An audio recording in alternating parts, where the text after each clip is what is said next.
B'Shem Hashem na'aseh v'natzliach, shiur Torah, Baruch Hashem.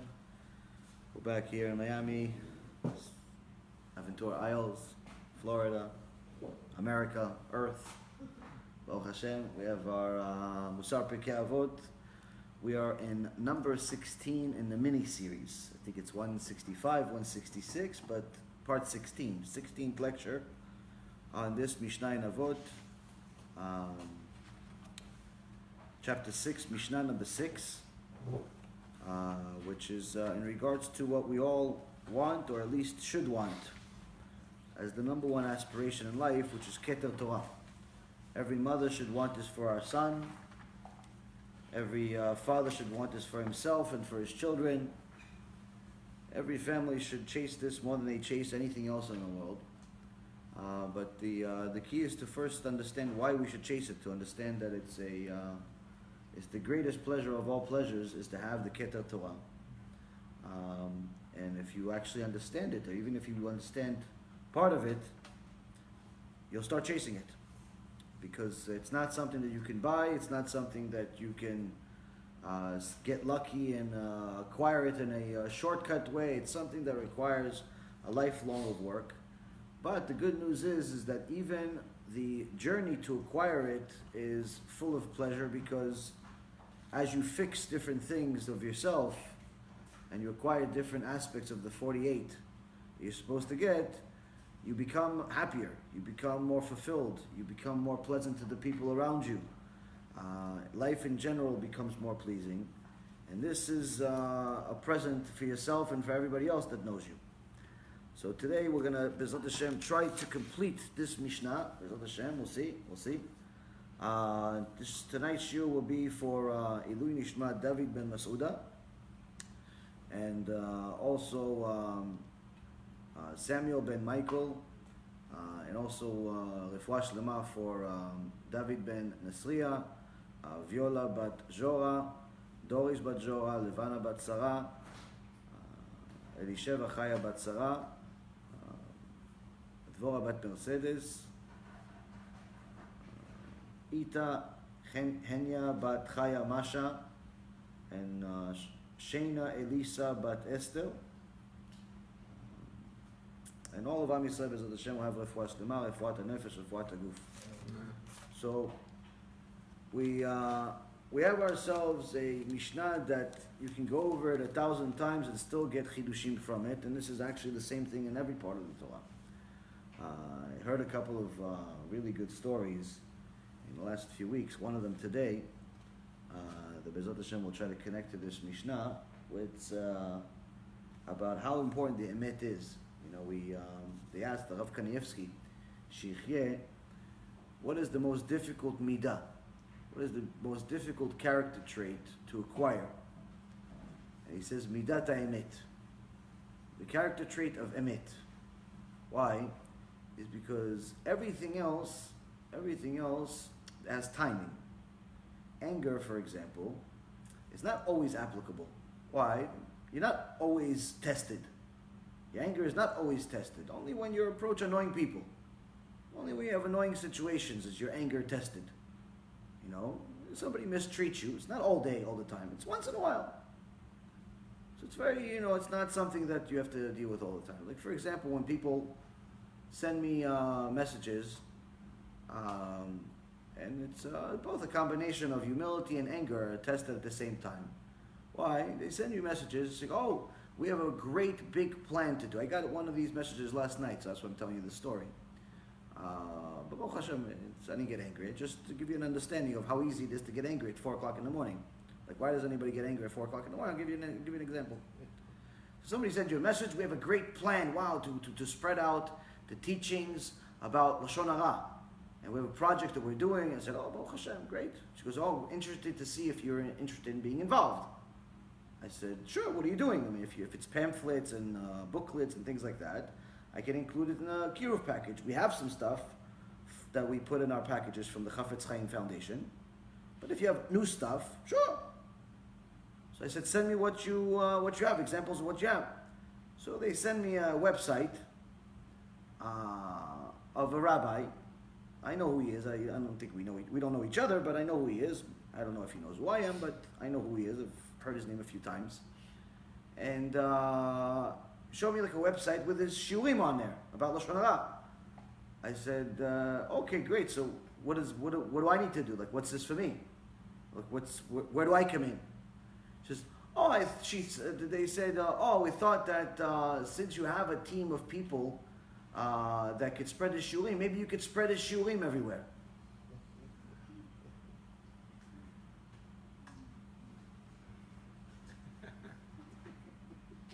I get one of these at least once a month. At least once a month, I get a nice present like this.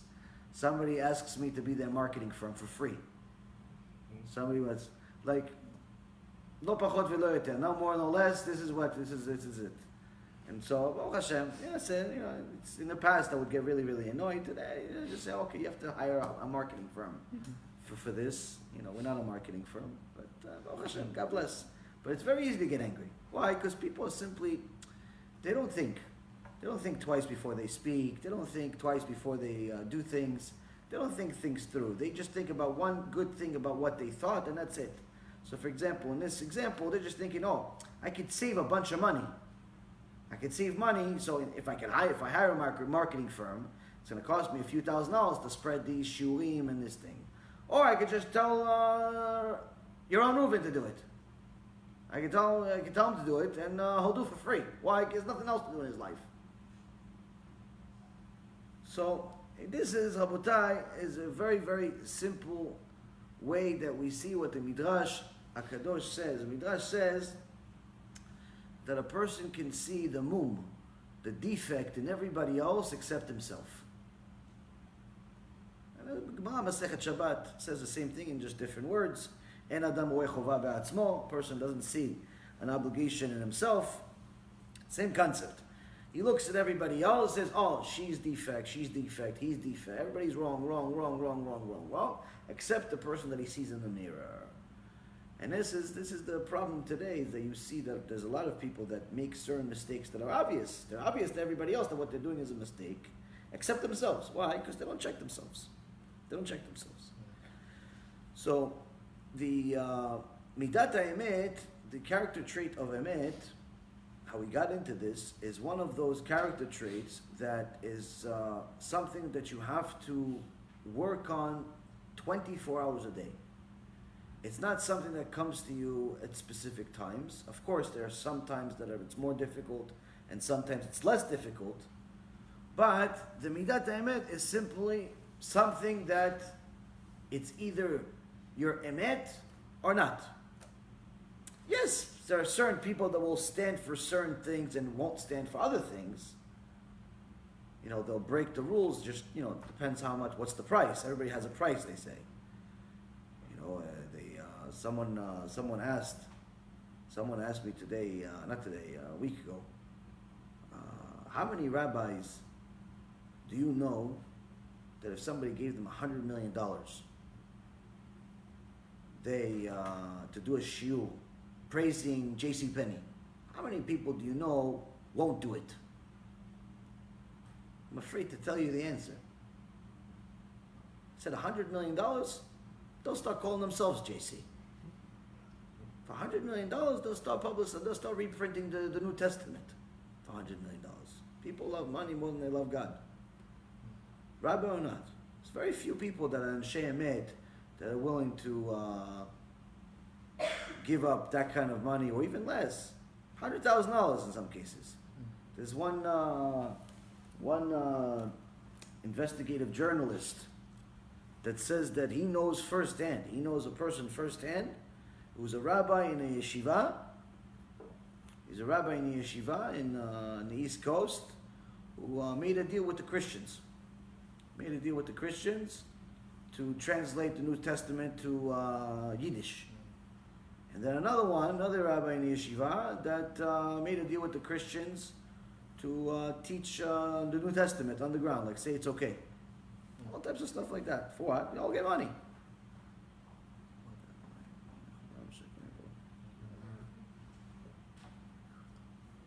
Which means that the midat ha'emet, the character trait of truth, of being a person of truth, is not something that it has its specific times. It's all the time. You wake up in the morning, you have to decide which Beit Knesset you're going to go to. You're going to go to the Beit Knesset that all your friends are there, and it's nice and fancy, and the chandelier alone costs $15,000, or you're going to go to the place that has a kosher minyan. It's not so fancy, a hole in the wall maybe, but it's kosher. Which one are you going to go to? That's just good morning. That's good morning. You go into your business, you go into your job, immediately the middah haemet starts. Why? How are you going to deal with your customers? Are you going to sell them what they need or what you want? You sell them what they need or what you want to sell them? Why is there a difference? What they need is what they need. What you want makes you more money. What you want makes you more money. It's not because of what they need. You care less what they need. What you want is to make more money. Why? Because you have your own mortgage to pay. You have your own car, you have your own tuition, you have your own this, you have your own excuses, your own amalek, your own satan, yetzara, malacham. You have everything. So, what you want usually is the one, happens to always be, incidentally, happens to be the one that makes more commission. You always like the stuff that gives you the bigger commission. You always like the fund that makes the bigger commission. You always like the car that sells for biggest commission. It's always the best car. I remember recently, we had to change cars. The lease was over on one car, so I had to get a new car. And I think I told you guys this story, but somebody told me, why don't you call this family friend?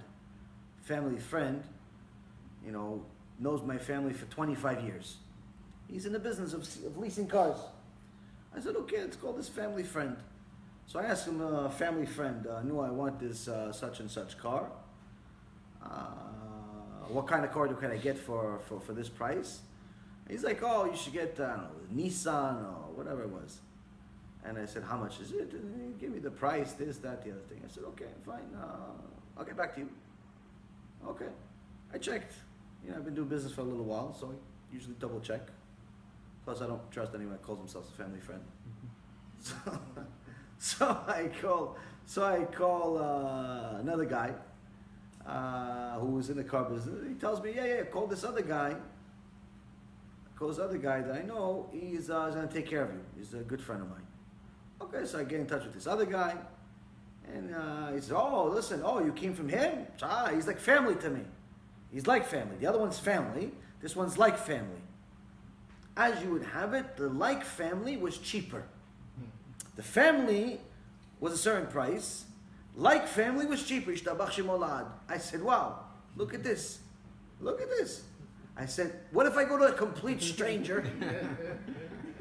So I went to a complete stranger. He's almost 25% cheaper than both of them. Complete stranger. Found him on the internet just Google. Go. Happens to be a nice Jewish guy. Nice kid. 20% cheaper than both of them. Complete stranger. Family friend, Alik. Family friend, I'm doing you a favor.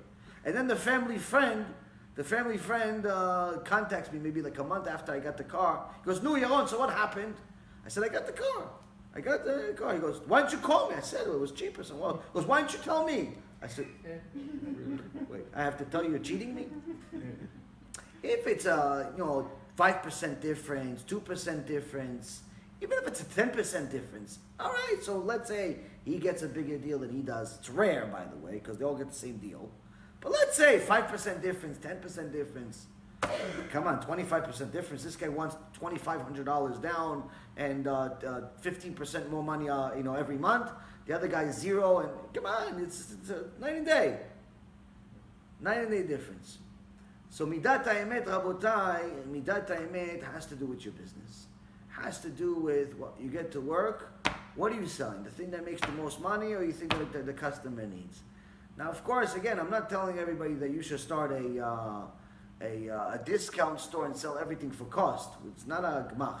I can tell you personally, when I was in business, I was the most expensive guy in the world. But I admitted I was the most expensive. I didn't pretend to be cheap. I would tell my customers, they would tell me, oh, it sounds a little expensive. I said, no, it's not a little expensive. I'm the most expensive. It's not, don't mistake. It's not a little expensive. I'm very expensive. But I deserve it. I'll justify it. I'll give you the service. I'll justify it. I'm not pretending to be expensive. And if I was in business today, chas v'shalom, but if I was actually getting back to business today, I would be the most expensive guy in the world. For whatever I would do. It doesn't make a difference what I would do. I don't believe in discounts. I don't believe in discounts. I don't believe you should give anybody a discount. Not family, not a friend, not nothing. I don't believe in discounts. I believe in being honest. That's what I believe in. You want to be expensive? Justify it. Justify it. Whatever you want to do. You want to be expensive? Justify it. Justify the price. But don't pretend you're cheap when you're really expensive and you're giving them fees from the back door and this and that. That's a liar. That's a liar. So midat ha'emet is not necessarily make you into some loser that's operating everybody's stepping on top of you. No. If you're in business, Rabotai, you should be expensive. I'm telling you. The guys that have discounts, they never get they don't make much. It's like you don't make it up in volume. Like people think, no, I have a discount, so therefore I'll make it up in volume. It doesn't work out that way. It doesn't work out that way. You can even see, the stories that people think. Like for example, the Costco's and the Walmarts of the world, that they sell the products for a discount. It's not a discount.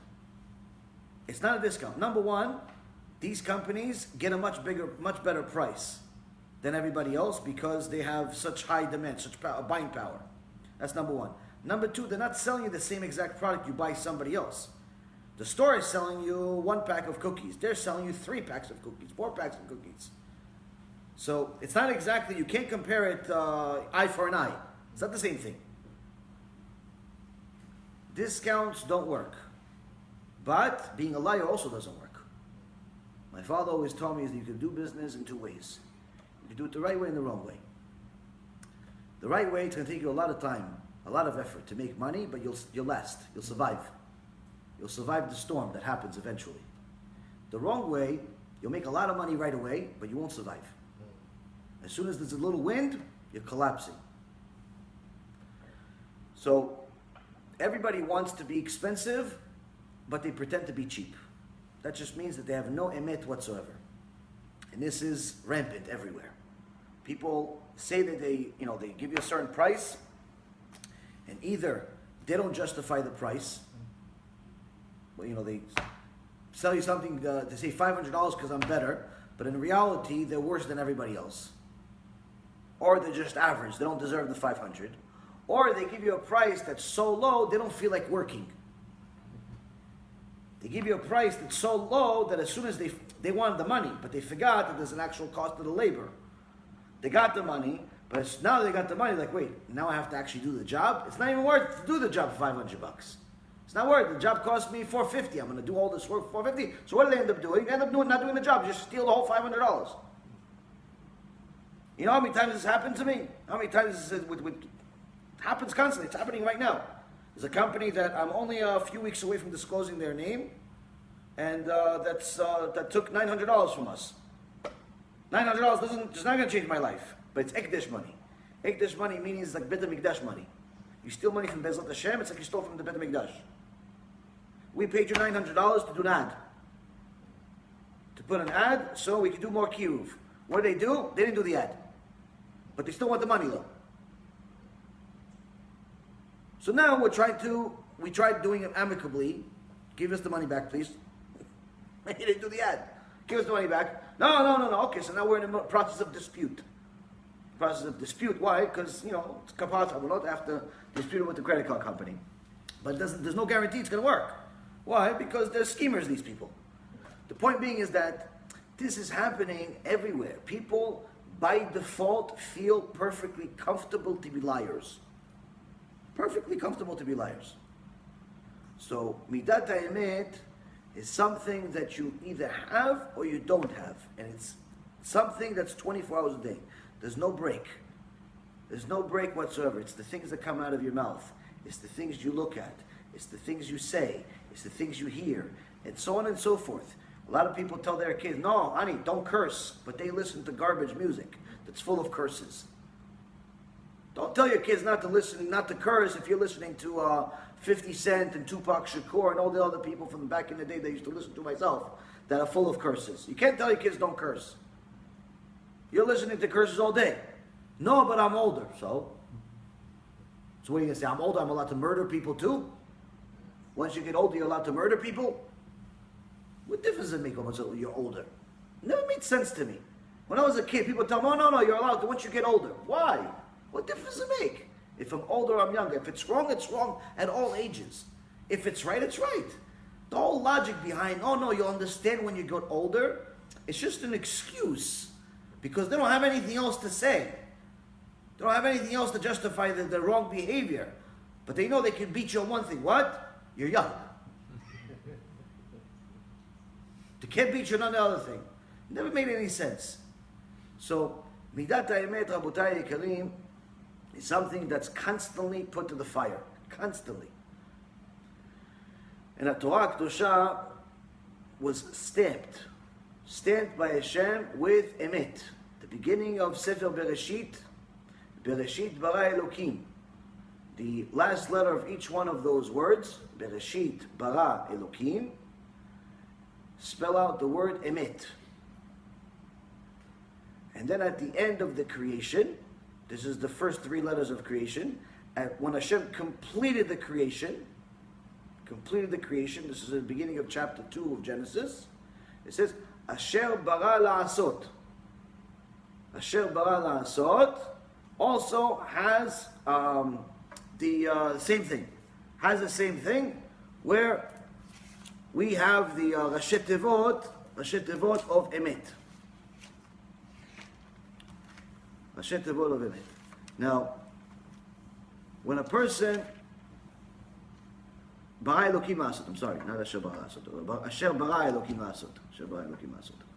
Now, when a person sees that Emet is Hashem's signature, if he wants to be a real Eved Hashem, if he wants to be a real servant of Hashem, a real slave of Hashem, a mashklut to Hashem, then at the very least he should aspire to have Emet in all walks of his life, all parts of his life. Whether it's in his personal life, in his business life, in every aspect of his life. And every time he sees himself failing, where he fibs a little bit, he lies a little bit, he should evaluate himself. Why did I lie? Was it worth it? Is it worth it to tell him I'll be right there and in reality I know I'm 45 minutes away? Is it worth it? Why? In last week's parasha it says, Midvar sheker tichak. From a thing of lies, stay away from. But we lie constantly. Why? We've become accustomed to it in this society that we live in. It's normal to lie. It's normal. It's not, people don't even think badly of it anymore. So you tell them, oh, you coming? Yeah, I'm right there. I'll be right there. You're at least an hour away. I'll be right there. You're an hour. You haven't left the house yet. You're still in your pajamas. I'm right around the corner. I'll be right there. And then a half hour later, you finally left the house. No, so you're coming? Yeah, there's traffic. You haven't turned the car on yet. No, there's a lot of traffic. Traffic. Really? I just went on the same road. There was no traffic. Wow, you have ashkacha pratit from the Satan. You have. Traffic only when you drive, all the time. Why can't you admit that you're late? Why, you're embarrassed? It's better that you're embarrassed than lie. Try one day without lying.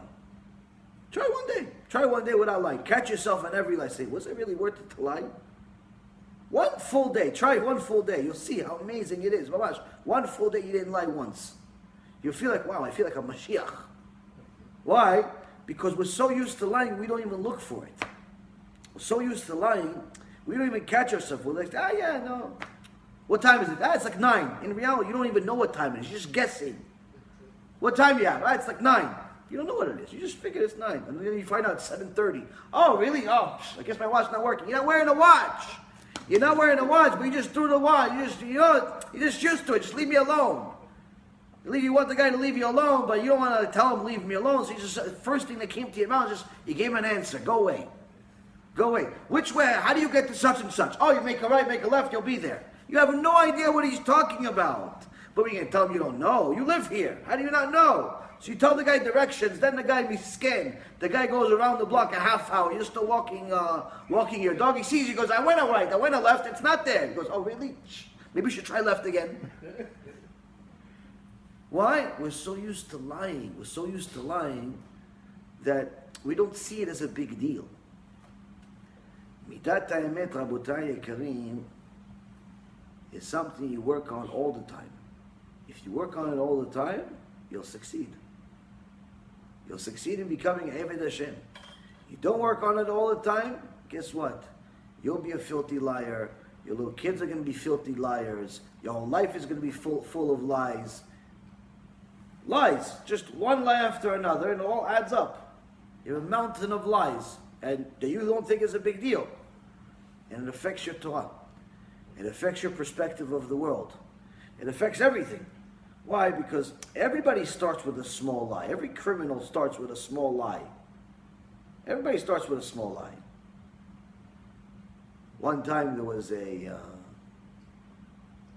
kid he became already in his 20s. Just got convicted of murder during a robbery in Israel. And after they convicted him, so you have anything to say? He says, I just want to see my mom. I just want to see my mom one time.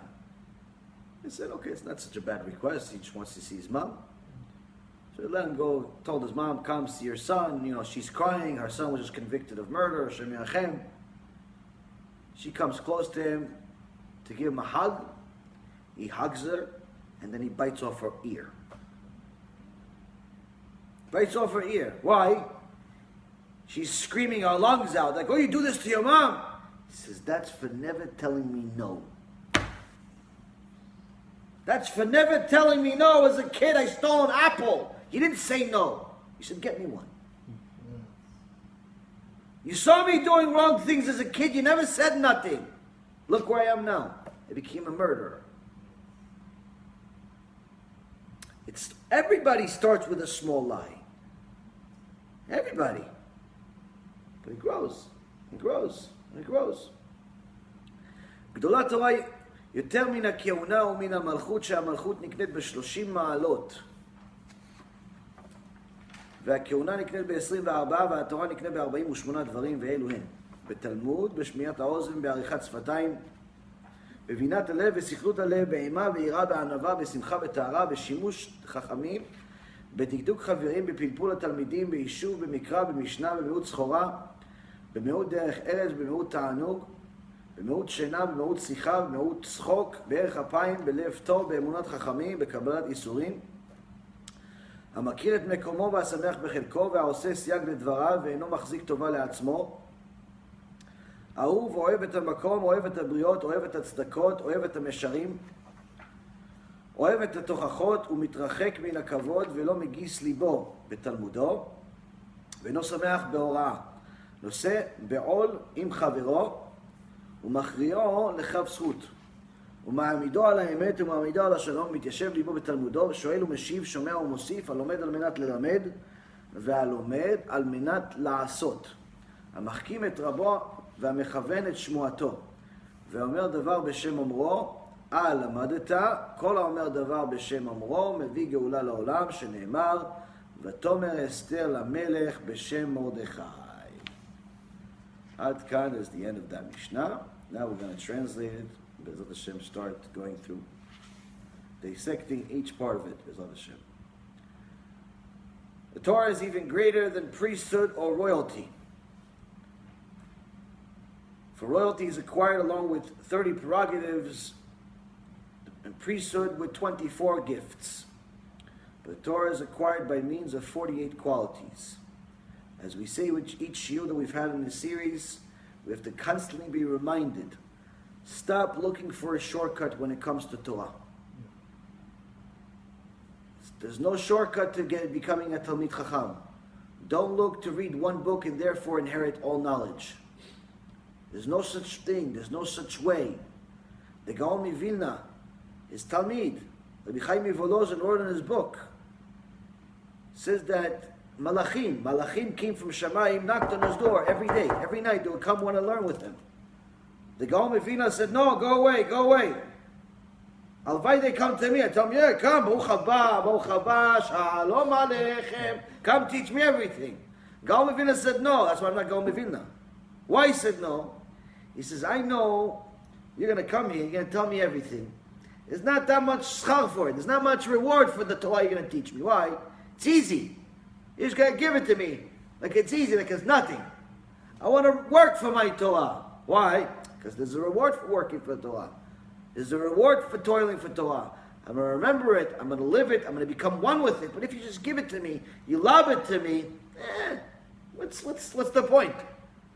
What's the point if you just give it to me like that? All his life, they're knocking on his door.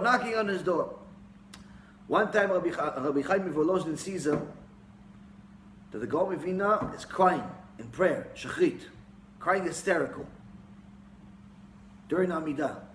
But then towards the end, he starts laughing. So after prayer, he says, Kvod Harav, either you're laughing or you're crying, which one? He goes, I'm going to tell you the truth. He already was old at this point. He was old. I'm going to tell you the truth. He says, you see, you know the malachim that keep coming to me? Yeah. I said, okay, come in. I said last night, I finally told him, okay, you know what? No, I've been learning already. Let's see, what can you give me as a chidush finally? What do you have to teach me? He says, the malachim taught me, I was reading Parashat Shavua. The first 3 words of the parasha, they gave me 2,400 secrets about the first 3 words of the parasha. 2,400 chidushim on 3 words in the Torah. To write, if you just write the same 3 words 2,400 times, it's already 3 books.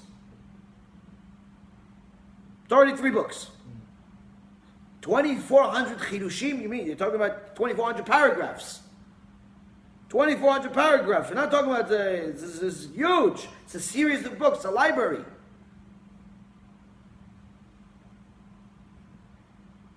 He says, in the morning, I was so excited about this chidushim that as soon as I opened my eyes, I started memorizing them and going over it in my head. So I don't forget them. And then I washed my hands and I forgot everything. And I realized, why did I forget everything? Because even though the halacha Shulchan Aruch says that a person is not allowed to study Torah until he does Netilat Yadayim, until he does Birkot HaShachar. Not allowed to study Torah until you do this. But he's allowed to think about it. Not allowed to study, but you're allowed to lahir. You're allowed to think about it. The Gaon Vilna, he gave a chumrah to himself. He says you're not even allowed to think about Torah until you do Netilat Yadayim. So in Shamayim, they know my chumrah, and since I didn't follow my own psak, they punished me in Shamayim and they took all of my Torah. So the whole prayer, I'm crying to Hashem, please, give it back to me. Please, I made a mistake. I know I have the psak, and I made a mistake. I was so excited, I'm crying. So Rabbi Chaim Volozhin says, so why were you laughing? He goes, I laughed because Hashem keep accepting my prayer, and he gave me back the chidushim. So we see that the Chachamim, they toiled for Torah to no end. Why? Because that's the schar. Sometimes you have people say, why do I need to read this whole Gemara? Why do I need to read this whole Gemara? He said this, he said that, he said this, he said that. 3, 4, 5 pages, 3, 4, 5 hours. You're going back and forth. He said this, he said that, he said this, he said that. And then at the end, Rabban Gamliel says neither one of their opinions, something else. So why don't we just go to Rabban Gamliel, skip forward? Why do we need to go this whole thing? Why do we need to know what he said and just give me the psak? Just give me the psak, give me the point, give me the bottom line. Because chas v'shalom, if the Torah was such a way that you just had the psak, you just had the yes and the no on everything, You'd memorize the Torah like a song and treat it like a song. You'd memorize the yes or no like a song, but you treat it like a song, meaning you'd easily forget it, you'd easily remember. You treat it like it's nothing. But once you learn there's yes, there's no, there's why, there's who, there's what, there's when, and you learn it, it becomes one. You become one with the actual Gemara. You become one with the law, and you understand not just what to do, but why. What is the Jewish thinking? What is the divine thinking? What are all, did they review every possibility before they decided yes or no? When you go to the sugya and you understand it, you see, wow, not only they reviewed every possibility, they reviewed every possibility that I thought, plus every possibility that's actually available. I thought I knew every possibility. They start talking about possibilities I never even imagined. I never even imagined. So, toiling in Torah, Rabotai, is one of the most critical things that a person needs to do and stop looking for shortcuts. Many people, ask questions, and I don't mind giving answers, but I think that sometimes when people get too comfortable with asking questions, they make a mistake with their learning. They want to know something, and they get so comfortable with using, Google or just sending something to me or some other rabbi, whatever, just to get a quick answer, that they forget that, yes, it's good to get a quick answer, but it's even better to go look for the answer yourself. Go look for the answer. Open the book, look for the answer. Especially answers that are not necessarily critical, that you don't need it necessarily right now. If it's an halacha, allowed, not allowed, it's one thing. But if we're talking about you want a commentary on some Gemara or on some Midrash, or the Parashat Shavua or something like that, go look for it. Go open the book, look for it. Go on the internet, look for it. Don't just look for the quick answer. Why? Because if you do it, if you get it quickly, you'll value it. You'll value it that way and you'll forget it. If you don't toil for it, you'll forget it. So, the Torah is acquired by means of 48 qualities, which are 48 different things, 48 different ways of how a person needs to toil, both in their behavior as well as in their study patterns, in their spirituality, in their physicality, in every aspect. You see, each one of the 48 it's like a different facet of a diamond, a different way for the light to reflect on you. If you do a good job on this facet, the light will reflect on you and will shine. If you don't, the light won't shine. It'll be like hitting a wall.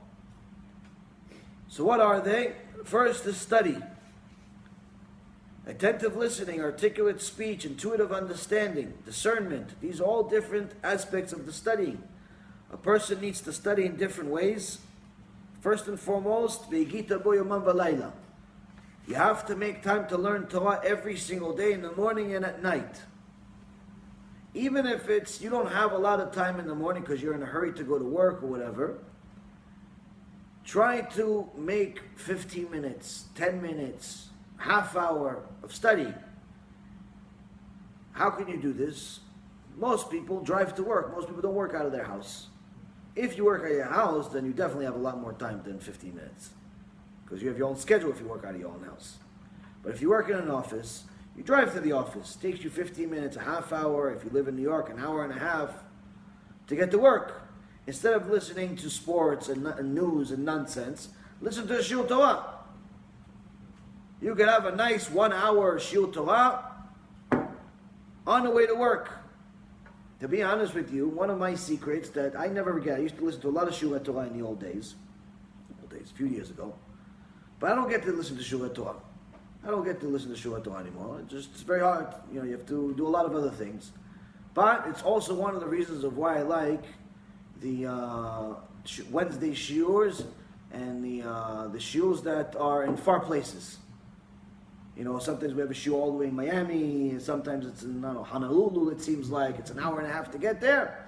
I like it. I don't mind it. Why? Because I get to listen to an hour and a half each way of Torah that I'm not going to be able to listen to the rest of the week. I'm not going to be able to. The longest ride I take during the rest of the week is 5 minutes, maybe, if I take it. So now I have an hour and a half shiur Torah, Yishtabach Shemo. It's great for me. So people don't understand when you have a drive every day, it's great. You have a half hour to drive somewhere, an hour to drive somewhere. Who's better than you?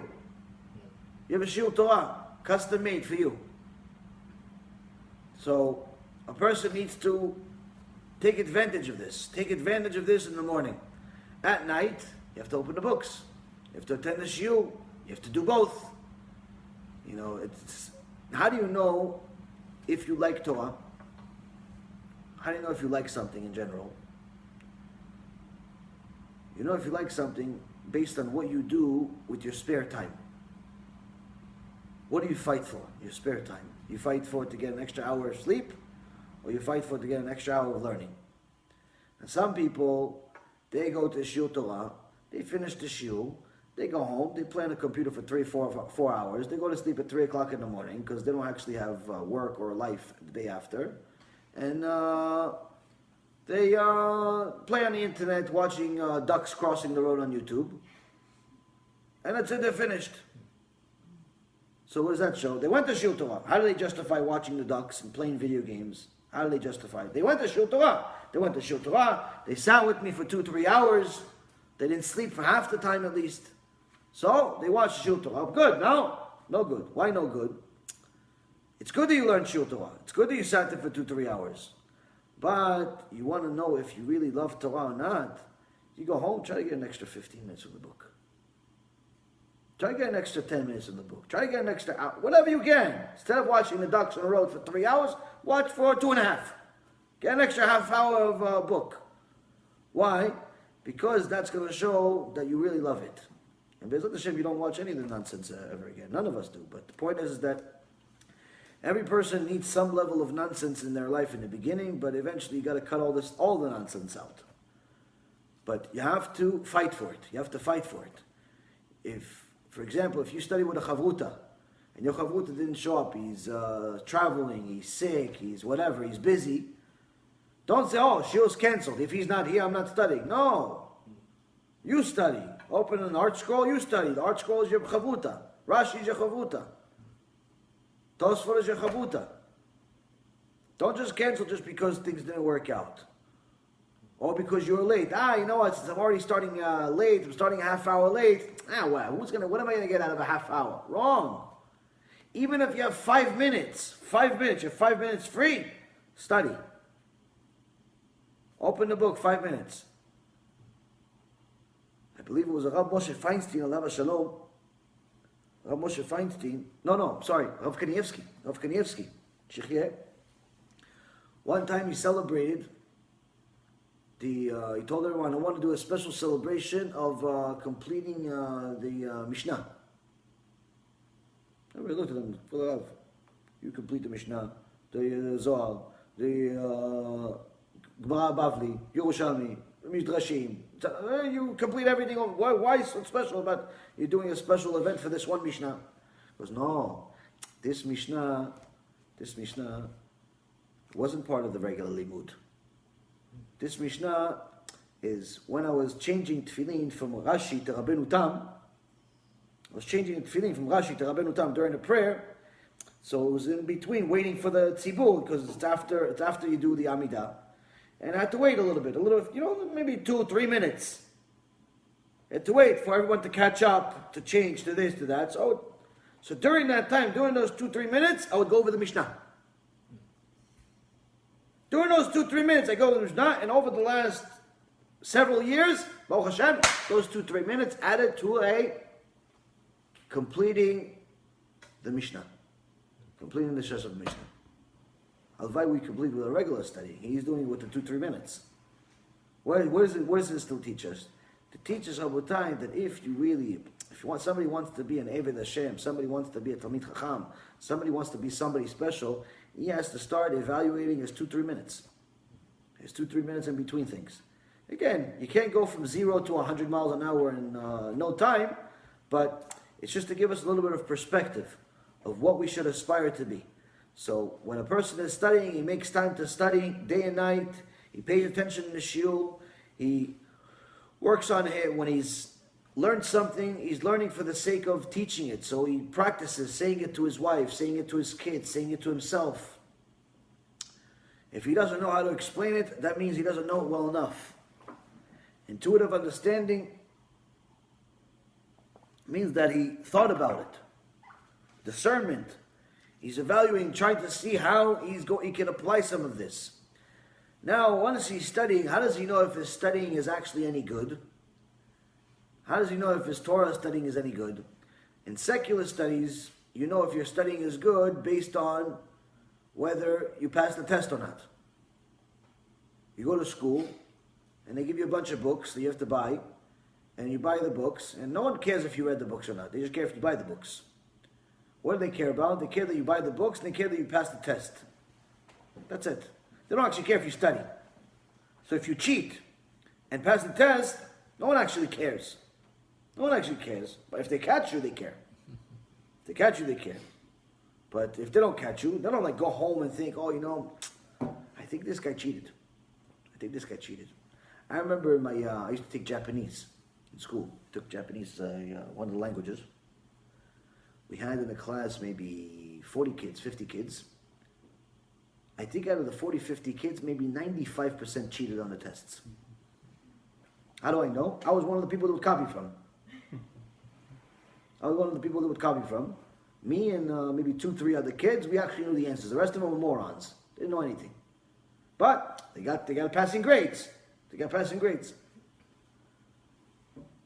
I remember there was a class in college for calculus, for advanced math, which is completely irrelevant for 99% of the population.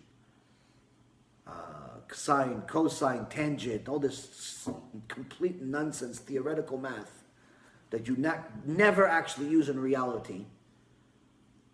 But anyway, this class is a complete useless class. Why? Almost no one knew anything except like one kid. And everyone copied from him. Everyone, it would be like a domino effect. The first person next to him copied, then pass, okay, you finished copying, let's go, pass it on. Copy. Everybody had the same answer. And the professor never cared. Why didn't he care? He gets his pay, he gets his $250,000 a year, $300,000 a year to teach in his stupid school. What does he care if you pass or not? It means nothing. He gets paid. Meaning in school, it doesn't really matter if you don't know or you don't know. Why? As long as they get paid, what do they care?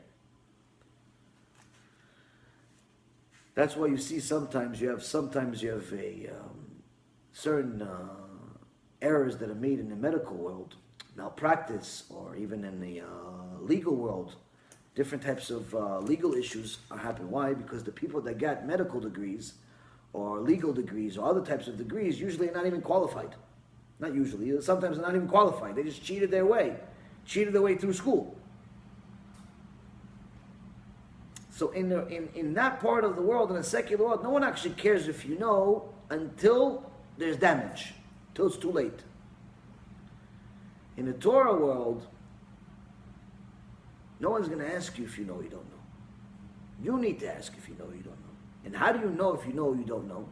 How do you know if your studying is good or not good? If your studying is changing you. If your learning Torah is changing you as a person, then you're getting somewhere. Then it's worthwhile. If it's not, lo b'shamayim. Your Torah is not from heaven. You're studying the Torah, chas v'shalom, like a secular subject, theoretical. Sometimes you see people come to shiur Torah for 20 years. 20 years she's going to shiur Torah, she's still wearing a miniskirt. She still doesn't cover her arms. She still doesn't keep half the mitzvot. She still has every excuse under the sun of why she's not doing all those things. Sometimes you see certain people, they listen to shiur Torah. I had one guy know, he can tell you the shiur Torah by heart. No, I'm not joking. He said, wait, so I mentioned it. He goes, wait, I heard Rabbi such and such say it in the shiur. He's like, he knows the shiur Torah by heart. He's like a Talmid Chacham of shiur Torah, not of the actual books. He's Talmid Chacham of shiur Torah. Like I said something, he goes, you heard this from Rabbi again, right? I said, yeah, I think so, yeah. Oh. I said something, he goes, oh, Rabbi said this. I never heard from them, but Chazak u'Bokta, you know that somebody else said the same thing. You know, with Torah, all of us use it. So Baruch Hashem, you use the same Torah as me. And then every time you say something, I'll give you a source from the shiur Torah. Unbelievable. I've never seen anything like it. But to behave, he has no idea how to. Mamash, animal. Animal. Embarrassing people in public. Mash, go on nefesh. Why? Because, you learn the shiur Torah, you press the button, you attend the class, you do all those things. But it's not changing you as a person.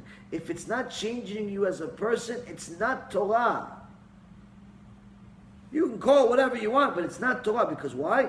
Torah is supposed to lead to changing you. That's why in the Mishnah it says, awe, reverence, modesty, joy, purity, ministering to the sages. It's supposed to give you a certain level of yirat shamayim, certain level of humility, certain level of joy and purity, and even lead you to want to get close to the Chachamim. Why? You look at the Chacham not as a person. You look at him as like, wow, that's a treasure. He has a certain amount of Torah. You look at this Chacham, it's like, do you know how much Torah is in him? If I'm just next to him, by default, I'll rub elbows with him, I'm going to get some more Torah. Just by rubbing elbows with him, just by helping him, by getting him a coffee, by taking him to the shiur, by arranging a shiur for him, by donating, whatever. I'm going to talk to him, maybe even an extra word a year. Maybe he's going to answer my call. Maybe I could call him. Maybe I could text. Whatever I can do, I'm going to be a little closer to him. I can get an extra few words of Torah from him. So when a person is studying is affecting him, he starts realizing how valuable the Torah is, which leads him to want more. But he wants more from all places, not just from the books that he has in front of him, but also from the Chachamim. Why? Because the difference between a Chacham and the book is that in the book you're going to get a certain level of perspective that particular Chacham gave. Chacham in real life is going to give you a perspective that's also in the book, but also that's practical. And sometimes he's going to connect thoughts that are not in the book, that are in different books, that perhaps this other Chacham that wrote the book didn't put in there. So the point is that when a person values Torah like it's a treasure, he wants to get it in all ways, and he's going to start getting closer to Chachamim. He's going to have respect for the Chachamim. Today it's almost unfounded. It's almost unfounded for people to have respect for Chachamim. It's actually more common for them to have disrespect for Chachamim.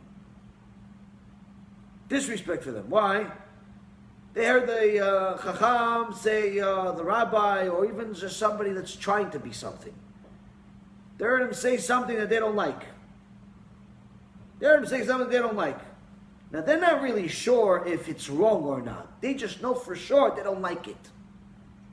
They're not sure if it's wrong, because they didn't check. If they would have checked, then it wouldn't be a matter of not liking it. It would be a matter of like, what he's saying is wrong. But you don't like it because you're not really sure if it's wrong or right. You just know it affects you in a way that you don't want it to. So what do? They decide to kill the messenger. Decide to kill the messenger, insult the messenger, do everything possible to get in the way of the messenger. And it's so sad today how much effort people spend on killing the messenger and not learning the message itself, not double checking the message itself. It's unbelievable. Unbelievable how much effort people put into it, where they literally invest time and money just to kill the messenger. Now it's not enough for them that they decide that they don't want to listen to this messenger. They want to make sure that they're not reminded of this messenger in every way possible. So what? So they make sure nobody else listens to him also. So if he has a shiur in their community, they're going to call everybody and say, no, don't listen to him. Why? He's no good. Why he's no good? Trust me when I tell you. You trust me? I'm your friend. You know me for 20 years, right? You know him? You don't know him, right? Trust me, I know you for 20 years. Don't go to shiur. Okay, I trust you. I didn't know it was such a big deal. Just a regular rabbi with a beard. What's the problem? What's the big deal? Why is he making such a big deal? Okay, I'm not going to go. The other guy doesn't even know why he's making such a big deal. He's just not going to go. Why? It's not worth it. It's not worth the headache. His friend's going to be offended. He doesn't go. He's not going to go. But it's not going to end there. Why? He's going to call somebody else. Hey, you going to go? Yeah, I was going to go. You going to come? No, don't go. For me, don't go. Why not? Why not? Why shouldn't I go? What's wrong with this guy? Listen, you want to trust me? You love me? You my boy? You love me? Yeah, whatever. All these strange things you're saying. Yeah, I'm just not going to go. Stop it. He's not going to go. He's not going to go. Why he's not going to go? Because it's not worth it fighting with his friend. But now it doesn't end there. Why? He's going to call more. And the other people that are not going, they're saying it's kind of weird we're not going because people are asking us, we're not going. So what are we going to say? We're not going because he said no. We're going to say we're not going because we're not going. You shouldn't go either. And next thing you know, the whole lecture is destroyed. 150, 250 people were supposed to show up. Guess what? 0 show up. Now this Talmud Chacham comes in there. He tries to, shows up, empty. What a chilul Hashem. What a goan nefesh. What goes in Shamayim? They're crying in Shamayim. They're crying in Shamayim. Why? Because Hashem says, look what happened. Look how much punishment I have to give this first guy. Look how much I have to tear him apart for what he just did. You can't just let it go. You can't just let it go. Why? 150 people, 250 people are going to learn Torah. You just caused 200 people to do bitul Torah. You didn't learn Torah because of you. Forget about the fact of the potential of the Torah. They could have done tshuva. They could have done a lot of good things, mitzvot and so on. No. Simply said, they just simply didn't learn. 200 people were supposed to come learn. Now they didn't learn. Hashem says, Im lo briti yomam v'layla, chukot shamayim lo samti. Chukot shamayim v'aret lo samti. If not for my covenant day and night, there's no purpose to the world, I'll destroy the world. Now 200 people, 250 people are supposed to fulfill the purpose of the world by learning Torah. Come to shiur Torah, sit there and listen to shiur Torah. Like it, don't like it is irrelevant. Tshuva, no tshuva, irrelevant. Mitzvot, no mitzvot, irrelevant. They're simply going to come there and sit, listen to Torah. Instead, they're all watching a movie. Instead, they're all playing video games. Instead, they're all eating like they haven't eaten their whole life. Instead, they'll go to a restaurant for the 18th time during a day. What do you think it's going to be? This is going to be left quiet? Hashem is crying in Shamayim. Not only because all of his children now didn't learn Torah, but because now he is obligated by his own rules to punish this person that caused all of this with such horrible and horrific punishments, they're worse than my Gehenom shiur.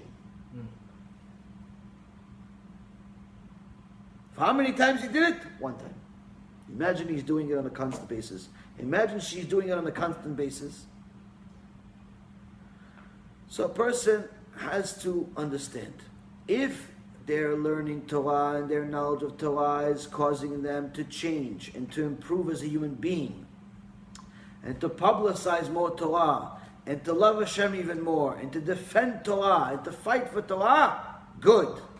If not, lo b'shamayim. This Torah is not from heaven. Closeness to colleagues, sharpness in discussions with students, deliberation, knowledge of Scripture and Mishnah, all different aspects of the Torah that we learn that the Torah is not something that was given to an individual, but rather to a nation. Rather to a nation. In Parashat Truma, this week's parasha, Chachamim say there's a little bit of a secret that we learn about Hashem. וידבר אדוני משה לאמור דבר אל בני ישראל ויקחו לי תרומה. Hashem spoke to Moshe saying, speak to the children of Israel and let them take for me a portion. Chachamim says, what does it mean, take for me a portion? ויקחו לי תרומה. It should say, ויתנו לי תרומה. Let them give me a portion. Chachamim say, this is Hashem telling them, the portion is the Torah. The portion is the Torah. V'yikchu li means you should know, have a little secret, Hashem says. Have a little bit of a secret. You know, the Torah, I created it 974 generations before I created the world. Remember that Torah? Before you, before anything, I wrote the Torah, black fire, white fire, Muhammad says. You remember that Torah I wrote? I looked at the Torah, I saw it, I wrote everything in it, and then I created the world from what was written in the Torah, not the opposite. I only created the chamor, the donkey, because it was written in the Torah. Now I didn't create the Torah, I didn't write it in the Torah because the donkey was existing. I wrote chamor in the Torah, I wrote donkey in the Torah, because, and then I created the donkey. I created Moshe after it was written in the Torah there was a Moshe. And so on and so forth. Hashem looked at the Torah as a blueprint.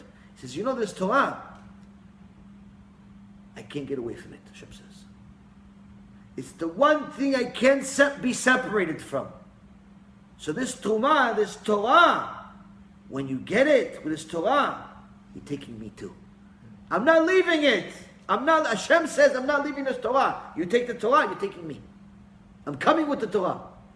I'm coming with the Torah. It's one thing I can't do. One thing I can't do, I can't separate from the Torah.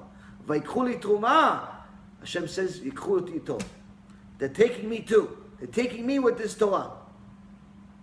You learn the Torah, you're learning about Hashem. So we see here that a person deliberates with his friends, with his colleagues. Rabbi Shimon Bar Yochai says that when there's a minyan of people learning, the Shechinah comes. But even if there's 3 people learning, the Shechinah comes. Even if there's 2 people learning, the Shechinah comes. Even if there's 1 person learning, but he's seriously learning, the Shechinah comes. Why? Hashem says, I'll born with you. Why? You're learning the Torah. I'm part of the Torah. Torah is part of me. I can't leave. You're learning real Torah. I'm coming. I'm coming. So a person that wants to bring Shechinah into his house has to learn. Anytime, this is a side note, that a lot of people tell me that they have different things that are scary in their house. You know, kids have bad dreams. They have bad dreams. They see things. It's important to do Kriyat Shema al Mitah before you go to sleep. Say Shema Yisrael, because Shema Yisrael is a pasuk from the Torah. But it's even better if you learn a little bit of Torah before you go to sleep. If you learn a little bit of Torah before you go to sleep, it's even better. Because it's not only going to protect you, it's going to protect your house. It's going to protect your house. Now, sometimes we have different things that disturb us. You try to learn Torah, and you have different negative thoughts, different nonsense. You saw some avodah zarah during the day, and it's affecting you during your studying. You saw some immodesty, and it's affecting you during the studying. So there's a couple of things that Chachamim taught us that you can say in order to help you before you learn Torah, or even when you pray. Before you learn Torah, if you're learning at night, read Tehillim number 134. It's short Tehillim, specifically if you're learning Torah at night. Also, if you're whether you're praying or you're learning Torah and you have nonsense on your head, you know, you're thinking about, you're thinking about some Buddha or Yoshke or some girl or whatever it is, money, whatever it is that you're thinking that you're not supposed to be thinking, read Tehillim 45, verse number 2. And the Prophet Zechariah, chapter 3, verse 2. These are 2 verses that specifically get rid of the Yetzer Hara, the nonsense that's in our minds. When we're learning, people ask me all the time, what do I do? I have all this nonsense in my mind. Well, first of all, you shouldn't deal with so much nonsense, but it comes anyway. Tehillim 45, verse 2. And Zechariah chapter 3, verse 2. Zechariah chapter 3, verse 2. This is from Rabbi Yehuda Ftaya. Rabbi Yehuda Ftaya, Alav Shalom, was a big Mekubal, spoke to the living and the dead. Better than what we speak to the living. So these are 3 things that you should read at night and in general. In general, you should read these things quickly.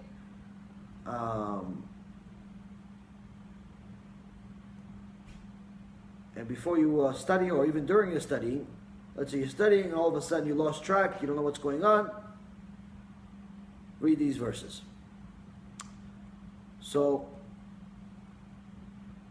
a person that wants to get this Keter Torah has to take every protective measure he can.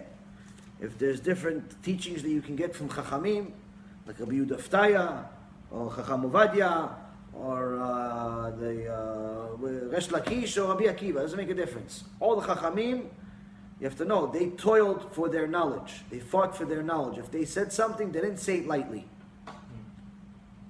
If they wrote something, they didn't write it just because. They didn't write books to sell them. Many of them didn't even sell the books. They gave them away.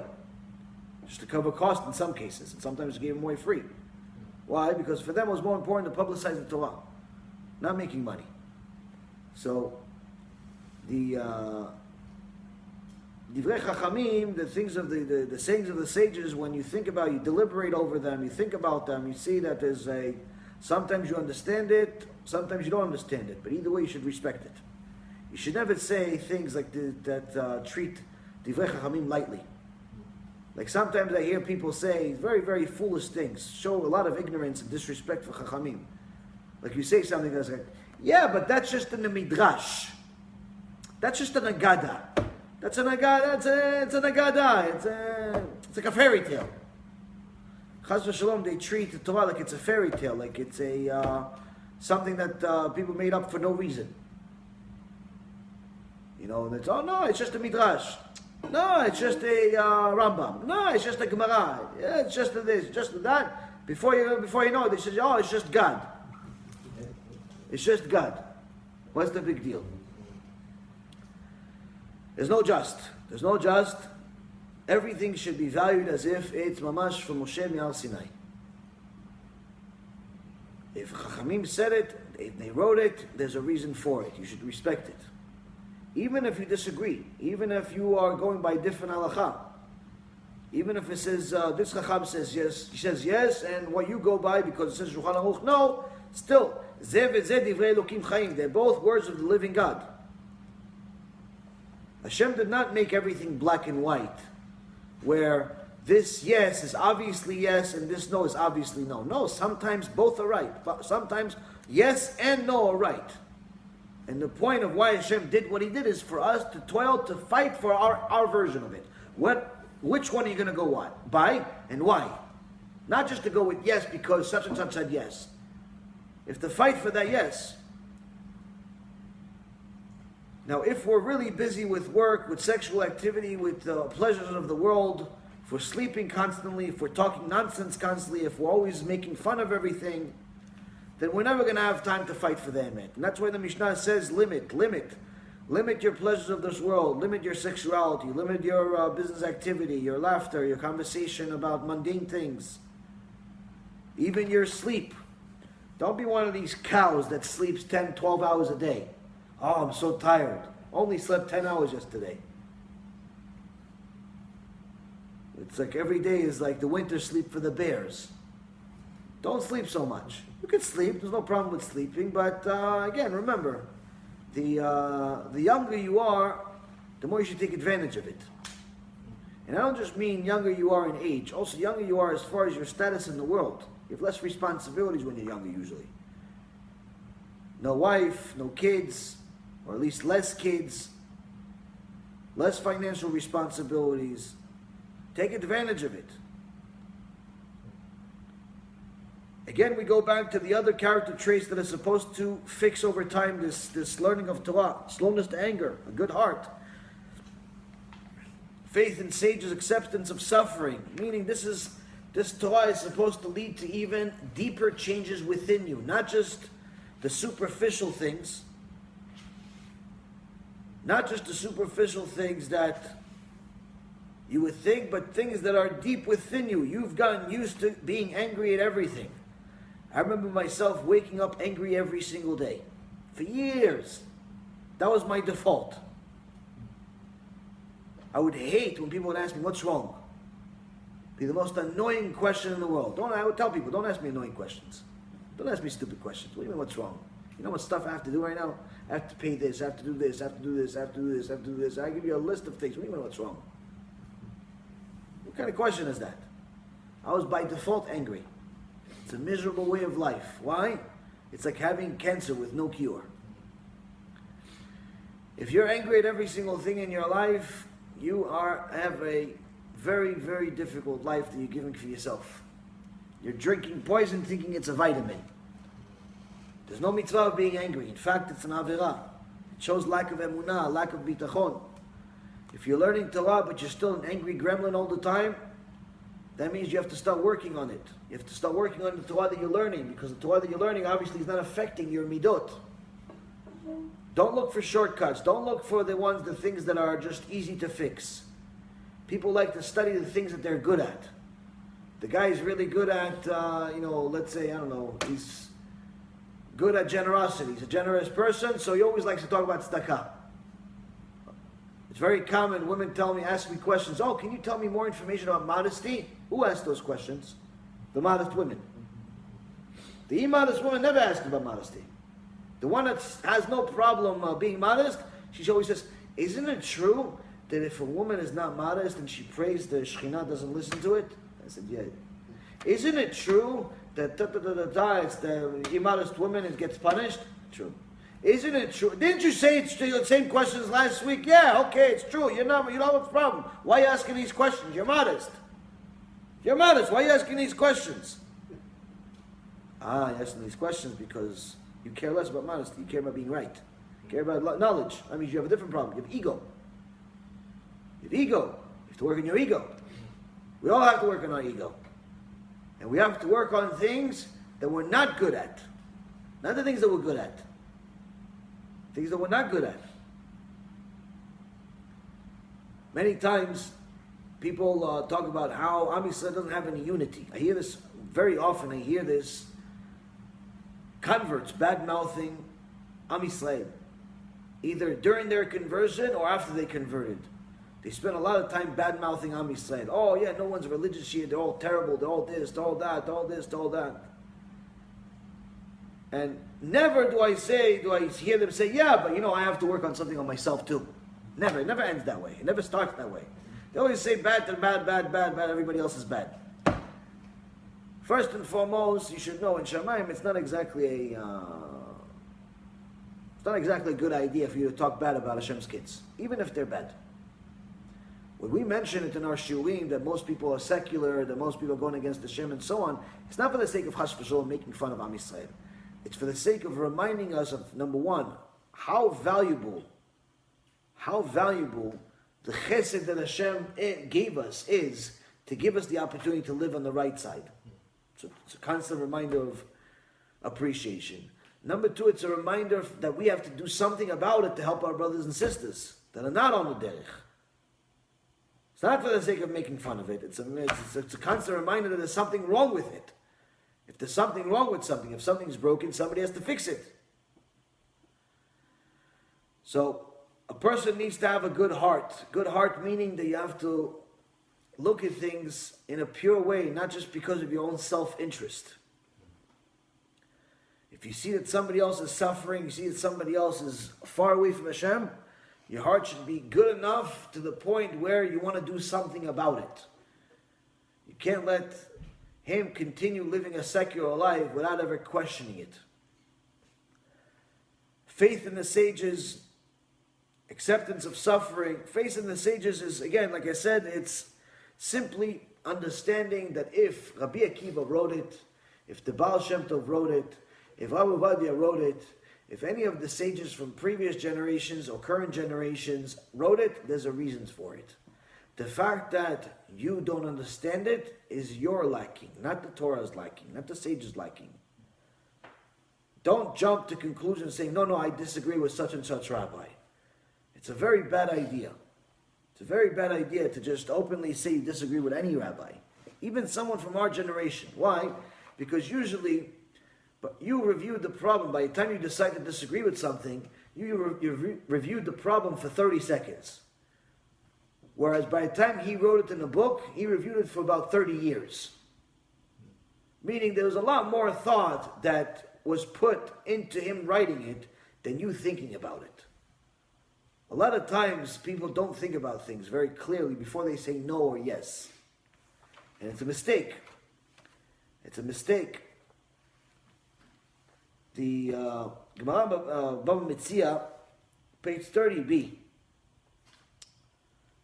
says, what's the deen of a older man, a Chacham, that finds a cow? Finds a cow. And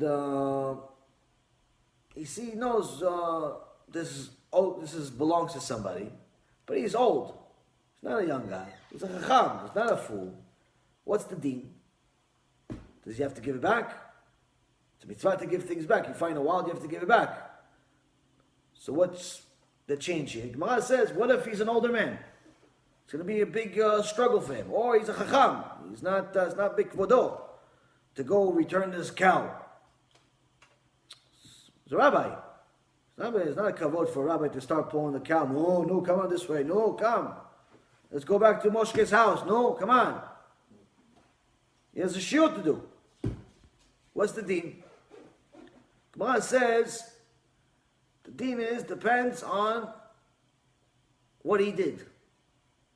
If he just seized it and he does nothing, doesn't have to return it. Doesn't have to return it. But if he hits it, if he hits the cow, then he has to return it. Why? Why if he hits the cow? Cow is in his way. He says, get out of here. Pah! Now you have to return it. Now you have to return it. Why? You just hit the cow. What's the difference? If he hits the cow, doesn't hit the cow. What's the difference? He's still old. His status didn't change. He's still a rabbi. He's still an older man. He still knows a little Torah. It's still going to be a toil for him. What's the difference if he hit it with a stick or not?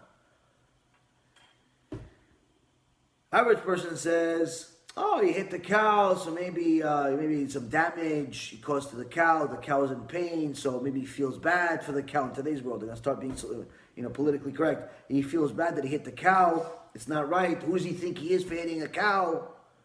So he should say sorry to the cow and return it back home and then tell the owner that he hit the cow. That's what people think. Shtuyot. No. Chachamim say, this cow was at a certain place. This cow was at a certain place. The owner might have known where's this cow. Might have known where this cow is. You hit it, it ran away. You hit the cow, it ran away from its place. Maybe now the cow is not going to go back home. Why? Because he knows that in this place, it's the stick. It runs away. So now that you made the cow run away, you're responsible. You're responsible for returning it. Why? Because the owner might have known where the cow is. The owner might have known where the cow is, and you hit it, you made it run away. That's it. You have to take ownership. What about if it's a kli? What if it's a pot? You saw a pot, nice pot, golden pot, copper pot, and you found it. Do you have to stop and go return it to somebody, or do you have to? Can you just leave it? Because you have a shiur to do. If you hit the pot, something happens. Nothing happens, right? So with the pot, you can move on. Why? Because nothing happens if you hit the pot. It's not doesn't change. Nothing changes. So these are thoughts of the Chachamim, and it goes much deeper than what I'm telling you in this Gemara. But the point is that the thoughts of the Chachamim is not like our thoughts. We're thinking, we have to be socially correct, we have to be politically correct, we have to be this correct, that correct. Why should you hit the cow? You can eat it, but you can't hit it. All types of nonsensical thoughts. The Chachamim think about things differently. Now, some of the Chachamim are very, very spicy. If you go into the Gemara in different places, like for example in Gemara Masachet Shabbat, also in Avodah Zarah, a few places, you see some of the discussions between the Chachamim sharp, especially if they talk to people that don't know much. They're very critical. You go to Gemara Masachet Psachim, it says a person doesn't know Torah, shouldn't be allowed to eat a cow. Shouldn't be allowed to eat a cow. Why? The cow's better than him. He doesn't know Torah, the cow's much better than him. He shouldn't be allowed to eat the cow. The cow is higher in the food chain than he is. Why is he allowed to eat the cow? The very critical people don't learn Torah. So the Rogatchover Rebbe was not only a Talmid Chacham, he was scary to be next to. Scary to be next to. Why? Kol kulo Torah. He was mamash, it's full of Torah, but he hated, he despised what Hashem despises. What does Hashem despise? Hashem despises arrogance. Hashem despises arrogance. Toivat Hashem kol gvalev. Hashem finds arrogance disgusting. Even more so when it's coming from someone that supposedly knows Torah. So anytime somebody that had a little bit of gava, pretended like he knew something and starts throwing some sources at the Rogatchover Rebbe, the Rogatchover Rebbe would eat him up. Mamash, to the point where some people would leave the place crying. Admit, crying. One time a guy came there and was concerned. Should I go to the Rogatchover Rebbe? I'm here. If I go, he's going to insult me. He's known to insult all the Talmidei Chachamim. That because we don't know anywhere near as much as we need to know. If I don't go, then they're going to say, you went all the way over there, you didn't go to the Rogatchover Rebbe? Were you crazy? Gadol Hador, how are you going to miss it? It's like going to Yerushalayim, you didn't go to Beit HaMikdash. What's the matter with you? So he went. He went there, and they had a nice discussion. He sees the Rogatchover Rebbe is really nice to him. Yeah, no, So towards the end he says, "Oh, Rebbe, well, it's interesting. I heard that you're usually very harsh on Talmidei Chachamim." He says, "You're right. I'm Talmidei Chachamim. On Talmidei Chachamim, I'm very harsh."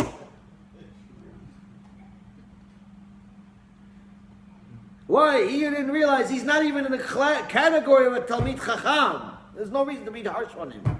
What is to be harsh on him? Another guy that was really arrogant, his ego was mamash. Instead of kol kulo Torah, kol kulo ego. Another guy came in, and he tried showing off like he knows a few things.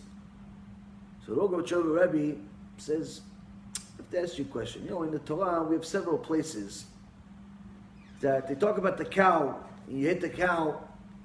And I want to ask you something. See, in this Gemara, for example, Gemara Bava Metzia says that if you hit the cow, if the old man hits the cow, he now has to take ownership, meaning he has to go return the cow.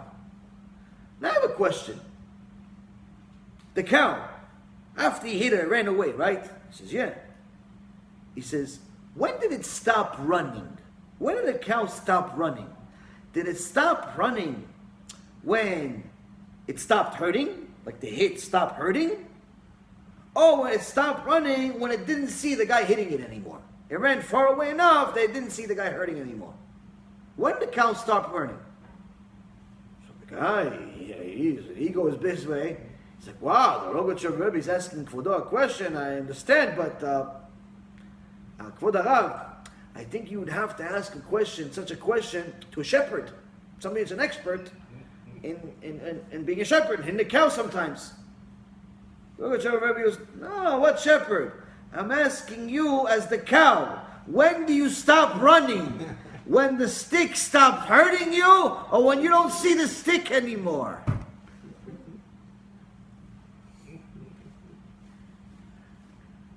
If you don't leave that room crying after the Gadol Hador just told you this, it's why? But the reality is, he's not insulting the person for no reason. He's telling you, relax. What do you think? How much do you think you know? How much do you think you know? You know a lot less than you think you know. So a person needs to have faith in the sages. If they said something, if the Rogatchover Rebbe said something, if the Rambam said something, if the Ben Ish Chai said something, have emunat Chachamim. Just realize they said it for a reason. Don't just decide to have machloket with the Gadol Hador from 900 years ago. Same thing with suffering. It comes to suffering, Kabbalat Yisuim. How can you get to a point of having acceptance of suffering? Also realize this has to do with emunat in Hashem. If Hashem is giving us suffering, there has to be a reason for it. The Gemara in Bachot says, anytime somebody has suffering, they yifashpesh b'ma'asav. Check, review your own actions. Review your own actions. What'd you do? Why? Because there's no such thing as suffering without sin. There's no such thing as you having even a little bit of pain on your fingernail without you doing something to lead to it. So if you have any type of suffering in your life, check yourself. Don't check your neighbor. Don't check your wife. Don't check your kids. Check you, yourself. He says, what if he doesn't find anything? He says, then it's bitul Torah. But Chachamim say, wait a minute, how could this be? If he checked himself, that would mean what? you would also find, if there was really bitul Torah, if he checked himself be'emet, if he really checked himself, he would find the bitul Torah. So why does he say he checked himself and he didn't find anything? He should say, oh, it's bitul Torah. Because in reality, it's impossible for you not to find something. There has to be something, which means if you didn't study, if you didn't find something, that means you didn't study enough to know that what you're doing is wrong, bichlal. You think that what you're doing is right, you think it's a mitzvah. It's a mitzvah to cancel a shiur last minute. It's a mitzvah to yell at people just because they disagree with you. It's a mitzvah. You think it's a mitzvah to do such things. So that means it's not bitul Torah like the Chachamim, the bitul Torah. It's bitul Torah you don't even know what you're talking about.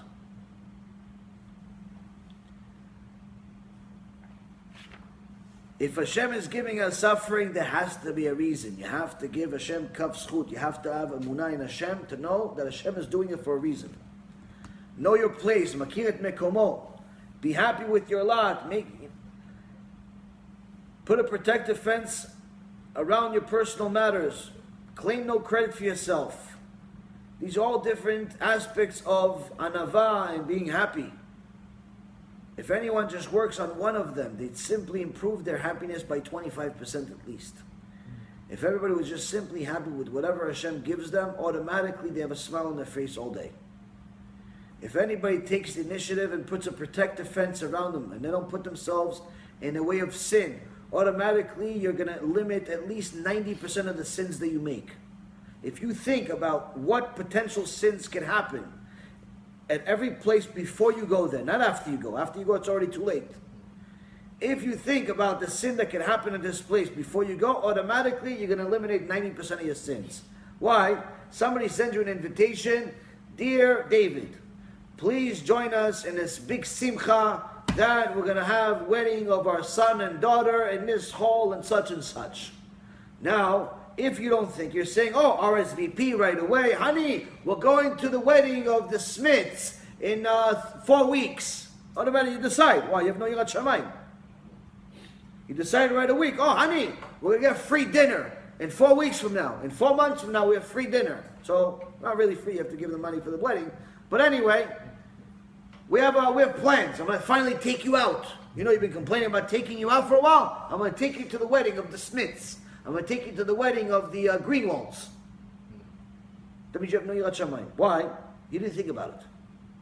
Before you say RSVP, you think, wait a minute, hold on a second. Who are the Greenwalds? Who are the Smiths? Who are the Goldbergs? Who are these people? They have yirat shamayim. Are they going to have mixed dancing? Or are they going to have separate? Are they going to have kosher food like mehadrin, or are they going to have kosher, whatever is a discount? The only thing that's kosher is the sign. Oh, the that's kosher is the sign, not the food. What are they going to have there? Is it a kosher place? Forget about if the rabbis are coming. People say, no, but the rabbi in the community is coming. And the rabbi of the community, his rabbi is coming. It doesn't make a difference who's coming. Misken, the poor guy, may depend on his family for his yeshiva. He maybe have a big yetzirah because his family is donating $1 million. And he knows if he doesn't come for the chuppah, his yeshiva is closed down. Doesn't make it right. He's not allowed to do it. But the point is, don't think that just because some rabbi went to the wedding or the bar mitzvah, it's allowed to go. Before you write RSVP, think of who are these people? Who are these people? What am I going to do there? What am I going to do there? We're going to dance the whole night? Ran out of things to do. You have to go. Can you get away with not going and learn instead? A person needs to think about all these things. If a person thinks about these things, he puts a fence around his personal matters, he puts a fence around himself, he's going to cut away a lot of sins. Take credit, don't take credit for yourself. Meaning that don't be one of these superheroes that every time you have a mitzvah, you publicize to the whole world. So, hey, you see this guy, he went to Kollel. Who do you think pays for it? Who do you think pays? This guy went to Kollel. Who do you think pays for his kids? His kids go to school. Who do you think pays for it? I'm not going to say it. I'm not going to say who pays for it. I'm not going to say who pays for it. This guy, his kids are eating every week for Shabbat. Who do you think brings the challah? I'm not going to say it. He didn't hear it from me. Why? He wants to take credit for himself. He tells himself he wants to make sure he's only going to do mitzvah that everybody knows about. He only does the mitzvah everybody knows about. He's only going to donate to the B'knesset or the Kol or the Yeshiva if they're going to put a sign with his name on it. He's only going to donate during the time where there's they sell it publicly. He's not going to do anything anonymously. There's no good. Don't do things for the sake of taking credit for yourself. Even if it's a good mitzvah, don't take credit for it. You're killing yourself with that. Being beloved, loving the omnipresent, loving the creatures, loving righteous ways, loving justice, loving reproof. These are all different aspects of love, of how people always say, I love Hashem, I love Hashem, I love Hashem, but they don't love half the stuff about Him. Oh, I love Hashem. Why do you love Hashem? Oh, you know, Hashem gives me so much. Yeah, well, what about if He gives you cancer? Still love Him? Said you love Him, no? Love should be unconditional. Said you love Him, no? He gives you cancer? You still love Him? Gives your loved one cancer? Shem Hashem? Lo aleinu, lo alechem? You want a crown of Torah, you have to love every aspect of Hashem, even the tochecha, even the rebuke. Not saying welcome it, but take it with love. Say, it's from Abba. It's from Abba, it's from Abba. A kid is lost in the woods, scared, it's getting a little dark, he doesn't know what to do. All of a sudden somebody goes, PAH! On his back. Kid gets scared. Who is it? Who is it? He looks back and goes, oh, Abba. Why? Why did it change? Why did it change? Because as soon, when he got hit, he didn't know who hit him. He didn't know who hit him. But as soon as he saw it's Abba, it's Abba. That Momitzans found out all 10 of his kids were killed. All 10 were killed. As soon as they were told him, he got shocked. A few moments later, he went back to himself and started, hey. How could it be? He says exactly the story I just told you. He says, in the beginning, I said, who hit me? Who killed my kids? And I said, oh, it's Abba. It's Abba. Oh, he just gave it to me. He lent them the kids to me for a little while. He took them back. I'm not saying that this is supposed to be the standard for us overnight. I'm trying to give you a little bit of a perspective of what we're supposed to shoot for. Every Yid, every Jew is supposed to say, no one says, be like Yaakov Avinu. But every Jew is supposed to say, when will my actions be like Yaakov Avinu's? When will I try as hard as Yaakov Avinu tried? We're not saying we're going to be Yaakov Avinu. But we're supposed to try just as hard as Yaakov Avinu. We're not saying that we're all going to become the Admor Mitzans and the Avadyas and the Resh Lakish and all the giants. No! We should try. We should try. Take one thing, take two things, take three things.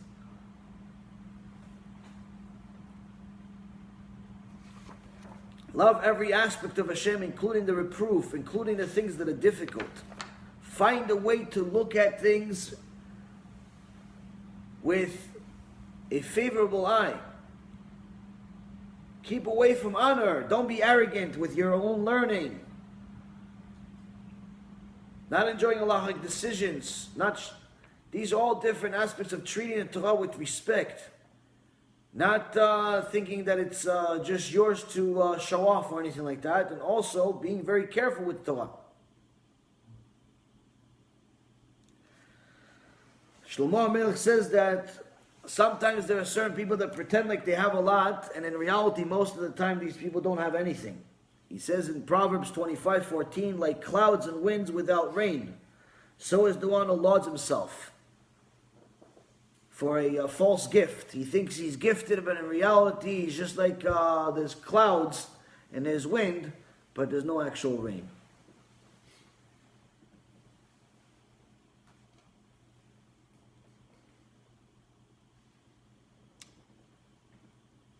One of the things that's very common in the Torah that everybody knows is Ve'afta le'acha kamocha. You must love your fellow. Now, loving your fellow is not an easy mitzvah. Why? Because loving your fellow means that even if your fellow has undesirable traits, even if he's a little bit annoying, even if he's a little bit not exactly the best, you have to find ways to love him. That doesn't mean you have to hang out with him 24 hours a day. But you have to find ways that you can help him. If your connection with him is helpful, productive, good. But if you see that you're at a point where you can't help him because he's just not taking your advice, you're not his vessel, you're not his tzaddik, you're not his teacher, you're not his anything, he's just wasting more and more time of his life with you, and you're actually enabling him to sin or justify his sin even more, then obviously loving him will show that you disconnect with him. But if you are able to help him, then sharing your fellow's yoke is one of the things that a person needs to do. Judge him favorably. Set him on a truthful course. Set him on a peaceful course. Think deliberately with him.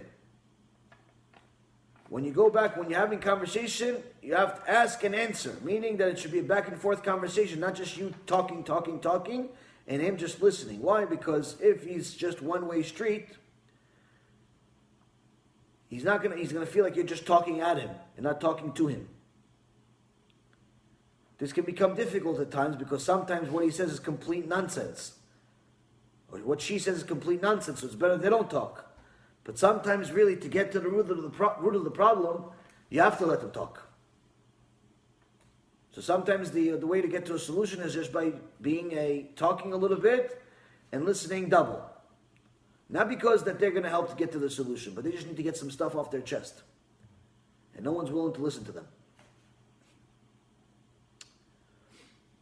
Now, whatever they say, you can't just pretend like you're listening to them, because eventually they're going to catch on. So the Mishnah says, listening and contributing to the discussion.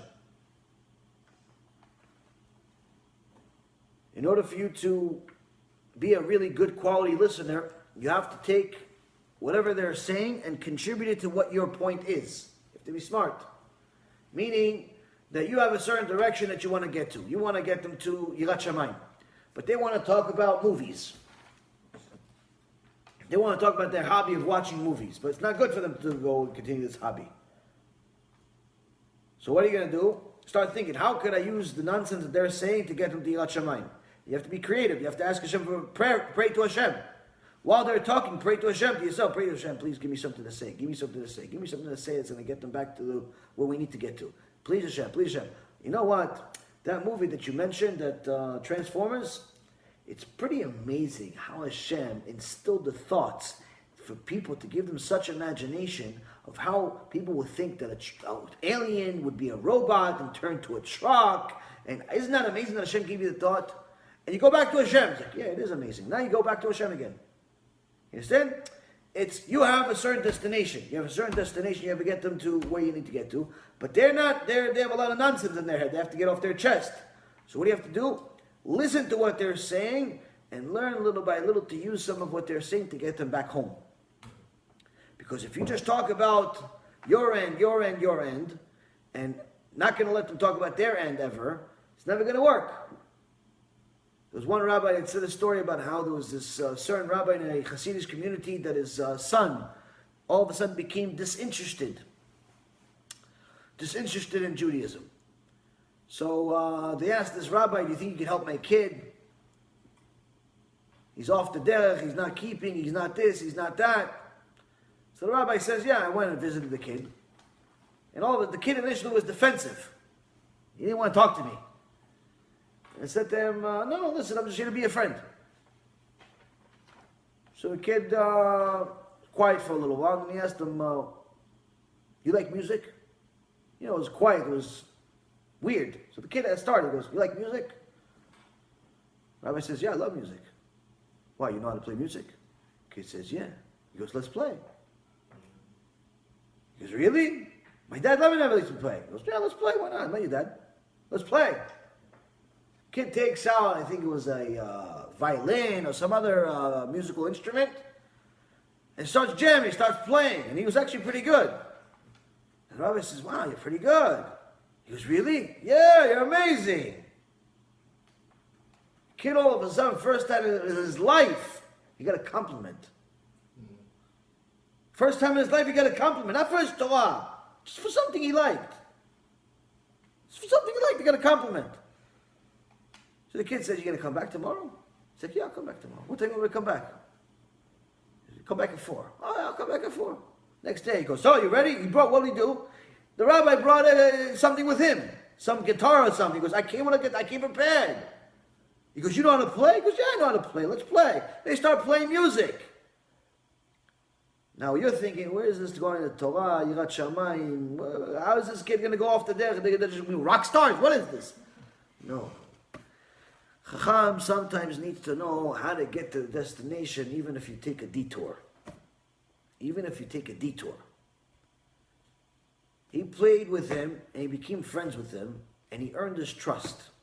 Once he earned his trust, he was able to talk to him, and give him some advice, and Baruch Hashem, get him back on a derech. Sometimes with certain people, you can talk to them straight. Other people, you got to take a detour. You have to be a chacham. You have to be a chacham. This also with your own kids.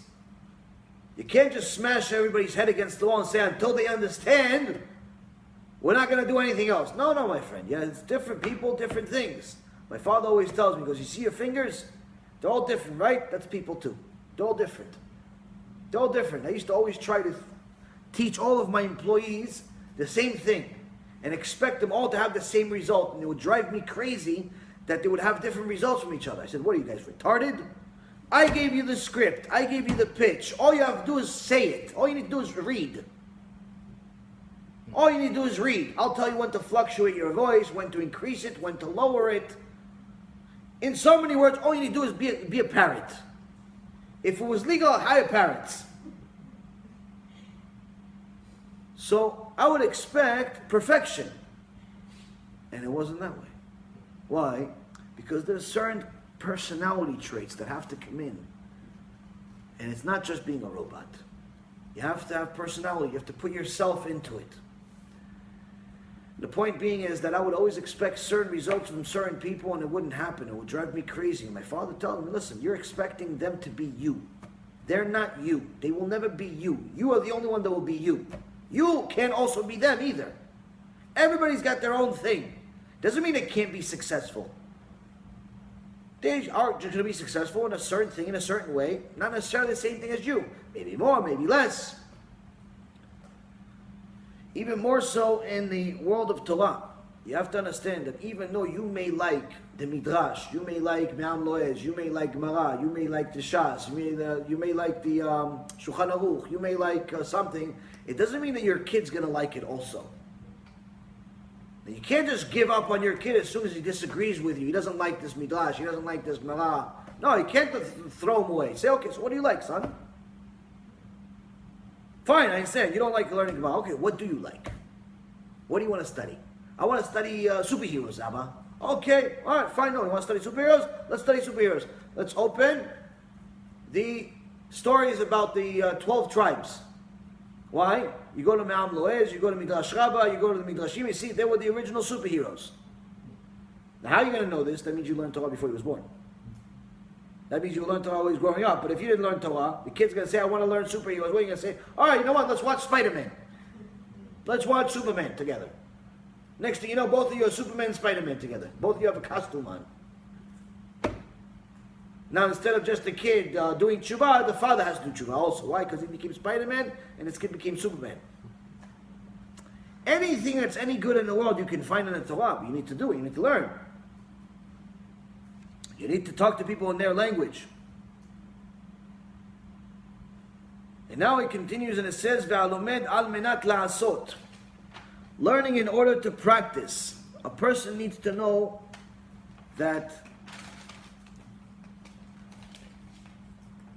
if you're learning Torah just superficially, you're learning Torah just for the sake of entertainment or pleasure,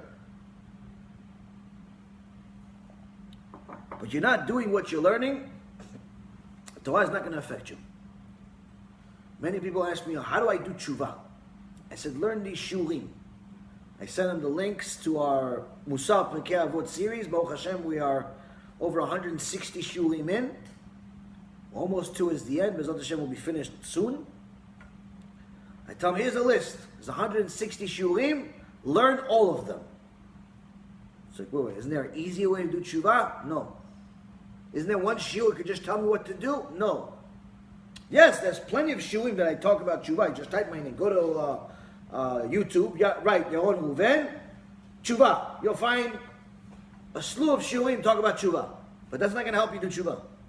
One shiur is not going to help you do tshuva. It may help you get started to do something, motivate you to do something, but tshuva is not done by just doing something. Tshuva is a constant learning and a constant application. You're learning a series. Every lecture you listen to 3 hours, you take one mitzvah, you apply it. Next shiur, you learn 2-3 hours, you take 1, 2, 3, 4, 5 halachot, you apply them. You go along with the shiur, you take another halacha, you apply it. Another one, another one, another one. Each one, you apply it. Why? Because you're learning al menat la'asot. You're learning for the sake of practice. So even if I give you one shiur, the whole shiur is about tshuva. The whole shiur is about tshuva. You're not going to take the whole shiur. And even if you take the whole shiur, it's not going to be the whole thing. There's a lot to learn. So that's why you have to learn a whole series. You have to learn a lot of things and apply a little bit every day. Learn more every day. Apply more every day. And little by little, you'll see yourself change. Anyone that wants to do tshuva needs to know it's not done. It's not a button. It's not buying a pack of gum in the store. You give the guy $1 and you're finished. No. Tshuva is application of learning that's done every day. But if a person does not learn for the sake of applying, he just learns because he likes the way the guy talks. Or he has one of these, he's listening to one of these speakers, one of these rabbis, that doesn't actually tell you what to do. He just tells you that everything you're doing is perfectly fine. This is a very serious problem. Why? Because you could listen to this guy for 20 years and nothing will change. Because he never actually told you anything of any substance. He never told you you're supposed to change anything. So you have to listen to people that are telling you that you need to change, or that people need to change, and that they're talking to you though. You have to find you in their words. If you don't find you in their words, if you're not finding that there's anything that they're saying that's applicable to you, anything that they're saying that's applicable to you changing, then you have to find a different speaker. People are scared to tell people what to do, but the reality is that we are in a generation where people must have leaders. They must have somebody to listen to.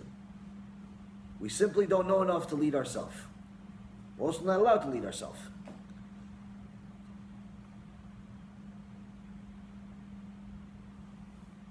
A machkim et rabo, someone that makes his teacher wiser. You need to be the type of student that you are helping your teacher become a better teacher. He sharpens his mentor by asking him incisive questions and seeking constant clarification for his teachings. I have 2 types of students.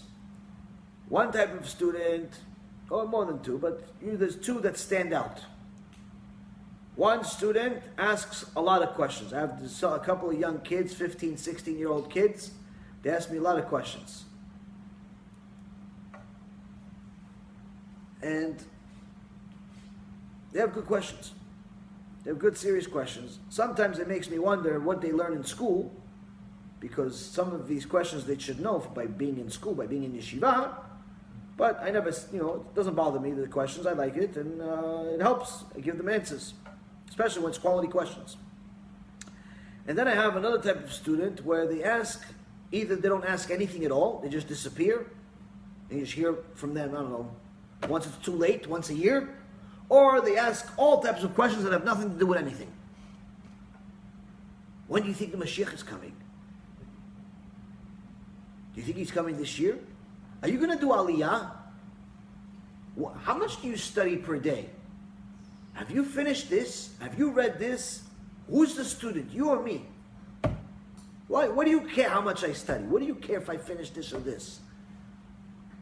Do you do this? Do you do that? What do you care? You want to come to my Beit Knesset, I'll show you what I do. Come to my shiur, I'll show you what I do. Where do you live? What's the address exactly? What, are you going to come to my house? Don't come to my house. I don't want you to come to my house. Who invited you? You invite yourself to my house? I don't like when people invite themselves to my house. Why do you want to see where I live? What difference is it to you where I live? What, are you going to sleep outside? What, are you going to paparazzi? People ask nonsensical questions. Why don't you ask about something that's going to change your olam haba? How do I stop being a bad person? How do I do real tshuva? How do I serve Hashem? How do I learn? What does this word mean? What is this Parashat Shavua? What time does Shabbat start? Yes, questions that are meaningful. Two types of students. Some people ask questions that are meaningful. Some people either don't ask questions or they ask nonsense. Before you ask somebody a question, if you really care about the answer, you would start looking for the answer on your own. Meaning, you would use the same tools that you use for your day-to-day life.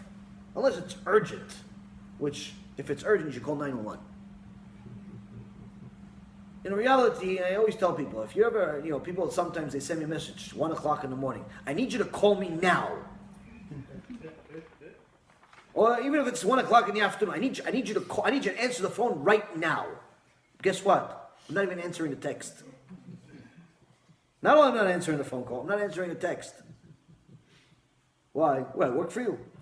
I got stuff to do. I got thousands of people telling me the same thing as you. I need you to answer now.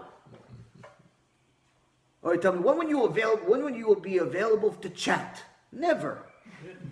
I'm never available to chat. You want to come chat? Come to my shiur. I chat, you listen. People ask silly questions. Why? They honestly believe they're the only ones in the world. Silly. But be'emet, a person needs to know that you have to look for yourself. Put some effort behind it. You want to know something? Look for it a little bit. You'll see that most of the questions you want answers for, you could find them on your own. But if you have a confusion, you want to ask me, I have no problem. You can ask me a question. It doesn't bother me. But it's just, it shows the value of your question by what kind of question you ask. If you're going to ask me, can I eat this piece of gum if it doesn't have kosher sign on it? I mean, this is usually a question that it's self-explanatory. You should know that, no, it doesn't have kosher, don't eat it.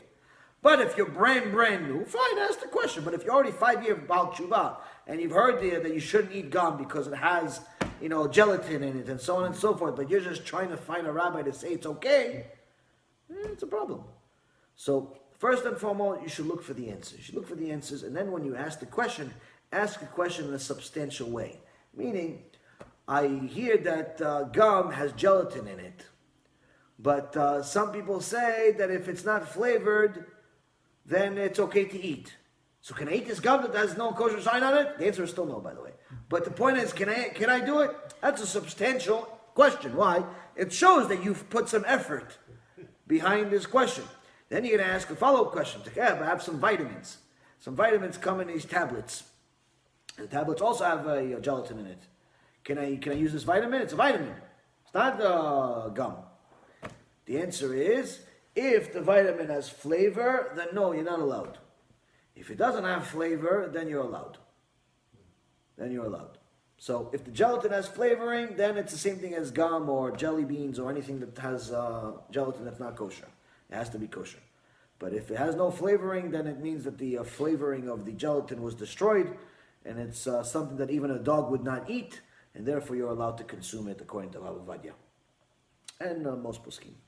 So the point is, Rabotai, is that a person needs to learn for the purpose of doing, but also has to be the type of student that makes his rabbi wiser. You ask him questions and you provide sources and so on. And for that, David HaMelech says, the Gemara Maseret Ta'anit says, that David HaMelech says, Mikol milamdai iskalti. David HaMelech says, I learned from all of my students. And the Gemara says that I learned much from my teachers. But I learned even more from my colleagues, but most of all, I learned from my students. That's what the Tana Kadosh says, that, I learned from my colleagues. Mechavuta, fantastic. Mechavuta was the best. I learned. My teacher, the best. But the best teacher of all teachers is a student, a good student. But this is also why the Gemara Masechet Moed Katan, I believe it is, says that if Ulo agun, if the student is lo agun, you're not allowed to teach him.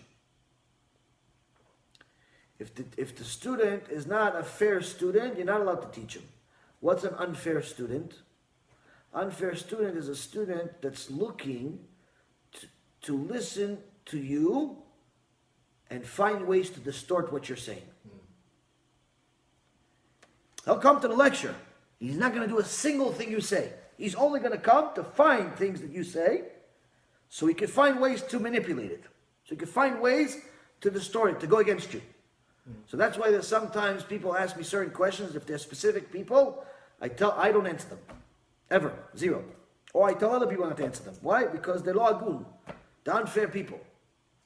I had somebody, for example, send me used to be a student, and then he became a enemy, and because he didn't like something that I said, and apparently that makes me an enemy, even though Hashem said it. Anyway, so he decided to distort a lot of the things that I said, and he decided that to send his friend, which I knew, to ask me for some information. And I didn't respond. I usually respond. I'm usually relatively responsive. Even if sometimes it takes me a few days to respond, I'm usually responsive. But for them, the world can end 5 times, I'm not responding to them. Why? Because I know their intention. Their intention is to use the information I'm going to provide and distort it and manipulate it. So a person like that, you're not allowed to deal with him. Lo agun. So you can't just teach anybody. So Rish Lakish was one of these special types of students where he was the ultimate student. That Rabbi Yochanan, after Rish Lakish died, Rabbi Yochanan had they replaced Rish Lakish, they replaced the Chavruta. Rabbi Yochanan couldn't learn with anybody else. Very sad story actually when you read the details. The Gemara in Bava Metzia, page 84a, says that Rish Lakish died, and they replaced him with a different Chavruta, with different students, and Rabbi Yochanan couldn't deal with them. Why? He said, Rish Lakish, every time I would bring up some type of chidush, some type of question, some type of answer, Rish Lakish would give me dozens of responses, both disagreeing with me and supporting. Like he went on both ways, but he constantly put my chidush to the fire. Put it to the fire. Can I defend this chidush or it has no legs? He says everybody else, Rabbi Yochanan says, everybody else just says, yeah, chazak u'baruch, chazak u'baruch, chazak. What's chazak u'baruch? I know I'm chazak and baruch. I don't need you to tell me chazak u'baruch. I need you to put some fire behind me so I can test my knowledge, so I can test if it's emet or not. Not somebody supporting me constantly. So Rish Lakish was the ultimate student. When he died, it was very, very sad. Very sad. Now, the Torah constantly talks about different Chachamim in a very favorable way, but it's very common that the Chachamim did not have an easy life. And part of the reason why the Chachamim did not have an easy life is because Hashem wanted to preserve them. He gave them a certain, test and so on. And that's one of the things that people have a hard time understanding in this world. Why does their tzaddik has a difficult time, and the rasha doesn't always have a difficult time? He's not suffering as much. So first and foremost, a very simple thing that you need to understand is that the way it looks like is not necessarily true. Like, looks can be deceiving is an understatement. Now, you may look at the tzaddik, and it may look like to you like his life is terrible because he doesn't have a house that's a castle like yours, and his car only has 2 wheels, and you see that one of his kids is in and out of the hospital, and you see that he has all these problems. So you see the tzaddik, his life doesn't look like it's so much fun. It doesn't look like the life that you aspire to have. And the rasha, he's on his boat. He just bought a new boat. He has 3, 4, 5, 6, 7, 8, 9 houses, and there's 10 bedrooms in each one. And his kids are graduating Harvard, and they're starting companies, and they started to do this and started to do that. It looks like this guy looks like he's having a good time. So first and foremost, looks can be deceiving. Number one, the wealthy guy that has the boats and this and that, primary reason why people acquire a lot of stuff is because they want to fulfill some type of emptiness they have. They want to fill the emptiness they have with stuff. A person that's happy doesn't need very much. Genuine happiness does not require stuff. Someone that requires a lot of stuff and a constant acquiring of more and more stuff means that the more stuff they acquire, the more miserable they are. Because they're constantly trying to fulfill some void that's in them. I'm not saying you're supposed to live in a shack even though you have $1 billion, but again, how much are you getting out of control? Has the stuff become your life? Or is the stuff to help your life, to support your life? Second thing is that tzaddik is not struggling as much as you think he is. Meaning he doesn't view his shack of a house like a shack. You view it as a shack. He doesn't. He views it as a house. He doesn't view his kid struggling with health as the disaster punishment from Hashem. He sees it, oh, this is chesed from Hashem. Probably I made some sin, or 20 years ago, I don't even know. Hashem loves me so much, so He's making my kid have a little bit of pneumonia before He heals him. Yeah, He's giving us a test. He views it differently. Meaning that the value of a Talmid Chacham is not something that you can see based on just viewing it with superficial vision. Which is the reason why in the Gemara it talks about Talmidei Chachamim and it has certain stories that are shocking. For example, there was one time a certain Caesar or king that passed a decree and said that I want to replace the stone in my crown. I think I told you guys the story last week. I want to replace the stone in my crown and I want the Jewish people to pay for it. The rich people came to Rebbe, who was the Nasi, who was the president, Rebbe HaKadosh, Rabbi Yehuda Nasi. They said, listen, Rebbe, it's a lot of money, this stone. We're willing to pay for part of it, but make sure everybody gets involved. Rebbe says, no, you guys pay for it.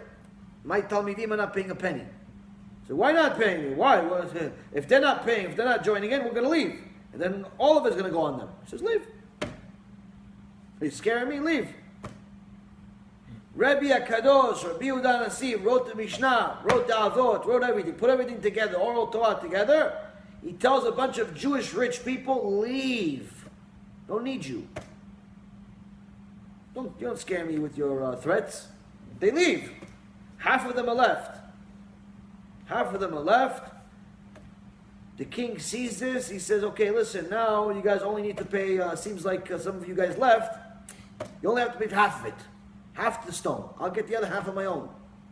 So now the rich people that are left come to the king, come to Rabbi Yehuda Nasi. Say, Rebbe, look, he lowered the price. He lowered the responsibility.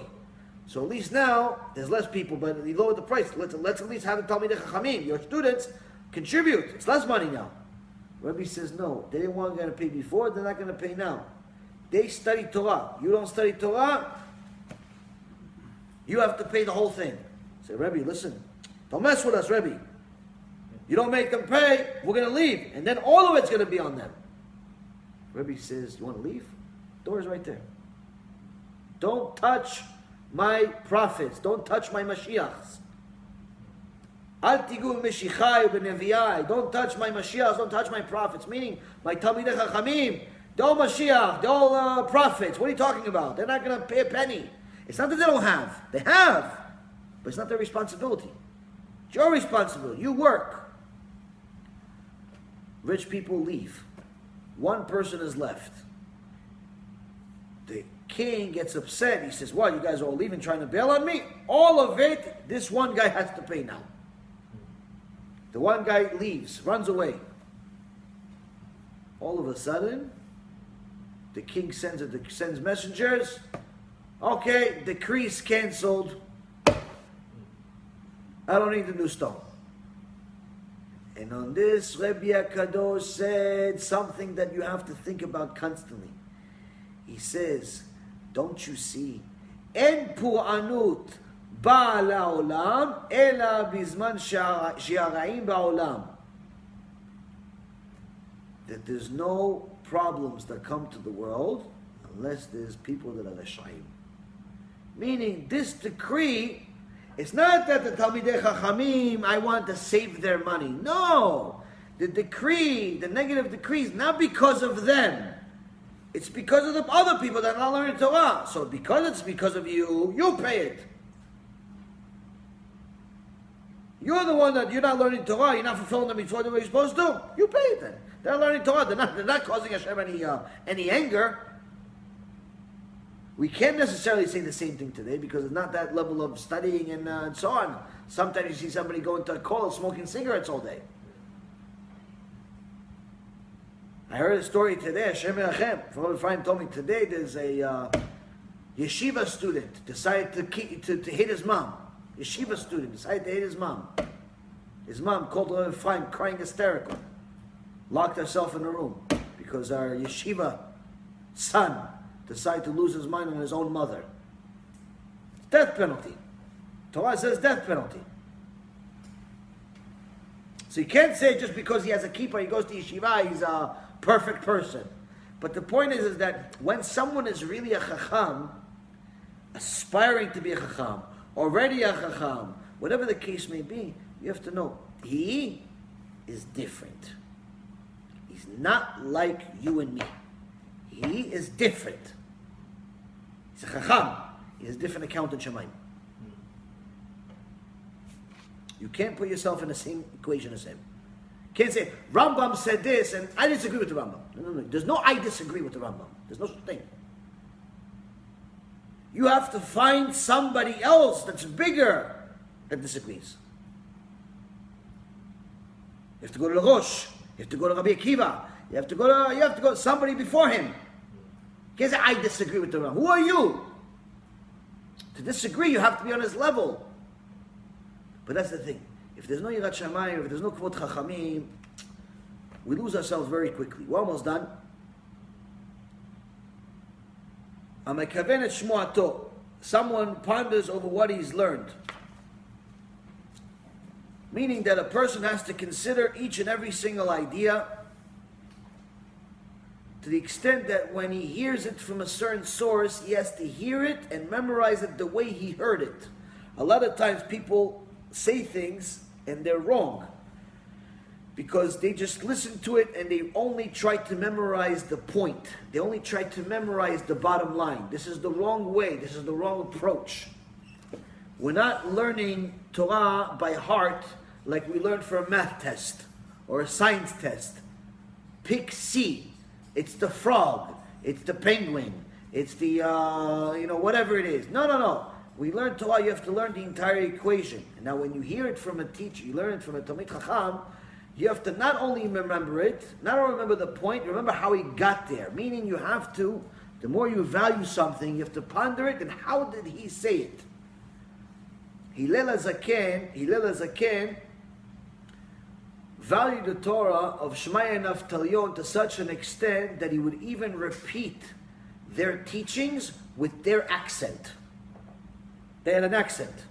They were both converts. They came from different countries. So they weren't natural Hebrew speakers. So they spoke with an accent. When Hillel would teach what he learned from them, he would speak in their accent. So imagine I would start talking to you with a Jaron. I start speaking with a Spanish accent. It's like I have a Spanish teacher, I would start teaching you in a Spanish accent. Instead of Y, I say J. That's how, no Spanish person calls me Jaron. They call Jaron. Jaron? I said, no, it's Jaron. For years it would drive me crazy. Now I know that's what Spanish people do. There's a J. Or when they say Baruch Hashem, there is a J. Same thing. So it's Hillel would say the J. Even though he didn't have to. He was Sabah. He's natural born. He valued the teachings of his rabbis to such an extent, he pronounced it like them. So when a person deliberates the answer, he's not deliberating just the bottom line. No. How did the teacher get there? What's the rationale behind the idea? And how can I connect this teaching to my day-to-day life? Now we see an explanation to a lot of things. Va'omer davar b'shem omro. Repeating a saying in the name of the one who said it. Many times when I was first learning, I didn't understand how Torah people talk. When the bigger the Talmid Chacham, the bigger the wisdom of a person, the more frequently you'll hear them providing sources for what they say.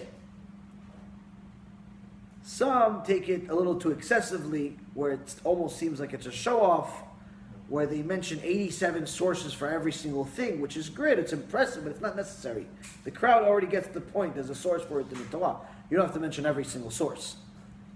But the point being is that I didn't understand this in the beginning, because when we would talk business in the past, I knew that if you wanted to get somewhere, you have to provide sources.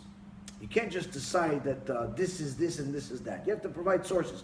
A financial, an 8K report, a 10Q report, a certain CEO said something. We're talking about financial reporting of public companies.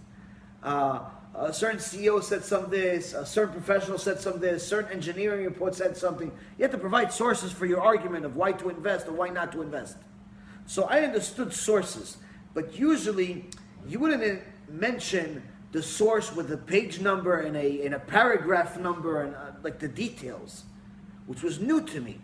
In the Torah world, it's very, very important to mention the source and as much details about the source as possible. Why? Because if you just simply say that the argument about muktzeh is in the Gemara Masechet Shabbat, anyone that learned Masechet Shabbat or anyone that learned about Shabbat, what you just said is almost worthless to them. Why? Because you have to understand, if you're saying there's a debate about Shabbat, about some halacha in Shabbat, we know it's a Masechet Shabbat. So by default, if it's on Shabbat, it has to be Masechet Shabbat. So you telling me it's a Masechet Shabbat is useless. Useless. What do I need to know? I need to know who's behind it. Who's behind it? Why? If you tell me it's Abaye and Rav, it's one thing. But if you tell me it's Rabbi Shimon and Rabbi Yehuda, then I know it's a completely different argument. Why? Rabbi Shimon did not believe in muktzeh. Rabbi Yehuda said there's muktzeh. It's worlds apart. The entire Gemara is full of their arguments. Why? If there is muktzeh, then this is what it means. If there's no muktzeh, this is what it means. And there's certain halachas that we psak like Rabbi Shimon, and certain halachas that we psak like Rabbi Yehuda. Point being is that by telling me more details about the source, I already know what I'm dealing with here. Where is this going? And the Ruach Chaim says that many of the questions and what seems like contradictions in the Torah are actually resolved in the Talmud, in the Gemara, simply by finding out the source of the idea. Simply by knowing who's behind this contradiction, who's behind this argument. Oh, it's Rabbi Shimon, that's why. It's Rabbi Shimon, then the whole thing goes into the garbage because Rabbi Shimon, he doesn't believe in muktzeh. That's why this is a contradiction. Rabbi Shimon, okay, that gives you, you read 5 pages, but you got the answer in 2 seconds. Why? Because you know where it came from. But it's Rabbi Yehuda, this is not going to end. Rabbi Yehuda is strict.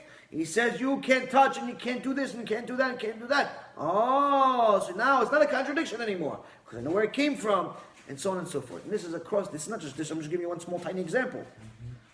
The point being is that when you are going to say a Dvar Torah, it's just as important to remember where did you get it from. Where did you get it from? Where did you get this from?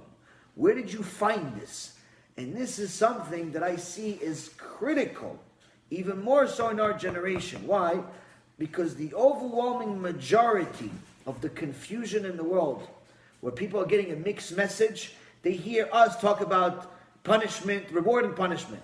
If you do good, there's Gan Eden. If you do bad, there's Genom, and Genom gets worse and worse, and so on and so forth. And then they hear some other rabbi say, no, nothing, everything is okay, everything is good, everything is fine, everything is... And they tell me I'm confused. There's no confusion. There's no confusion. Why is no confusion? Who has a source? I said, there's Gan Eden and there's Gehinnom. I provide you 50 or 150 sources throughout the lectures. How many sources did he provide? Oh, zero. Zero. Or 0.0. 0.00000. Oh, okay. So there you go. Finished. Argument's finished. There's no such thing as a debate without sources in Torah. No such thing. No such thing. They'll laugh you out of the room. It's okay. Buddy, go learn some Torah and come back to us. You cannot have a debate without some sources. Why? We care less about your opinion.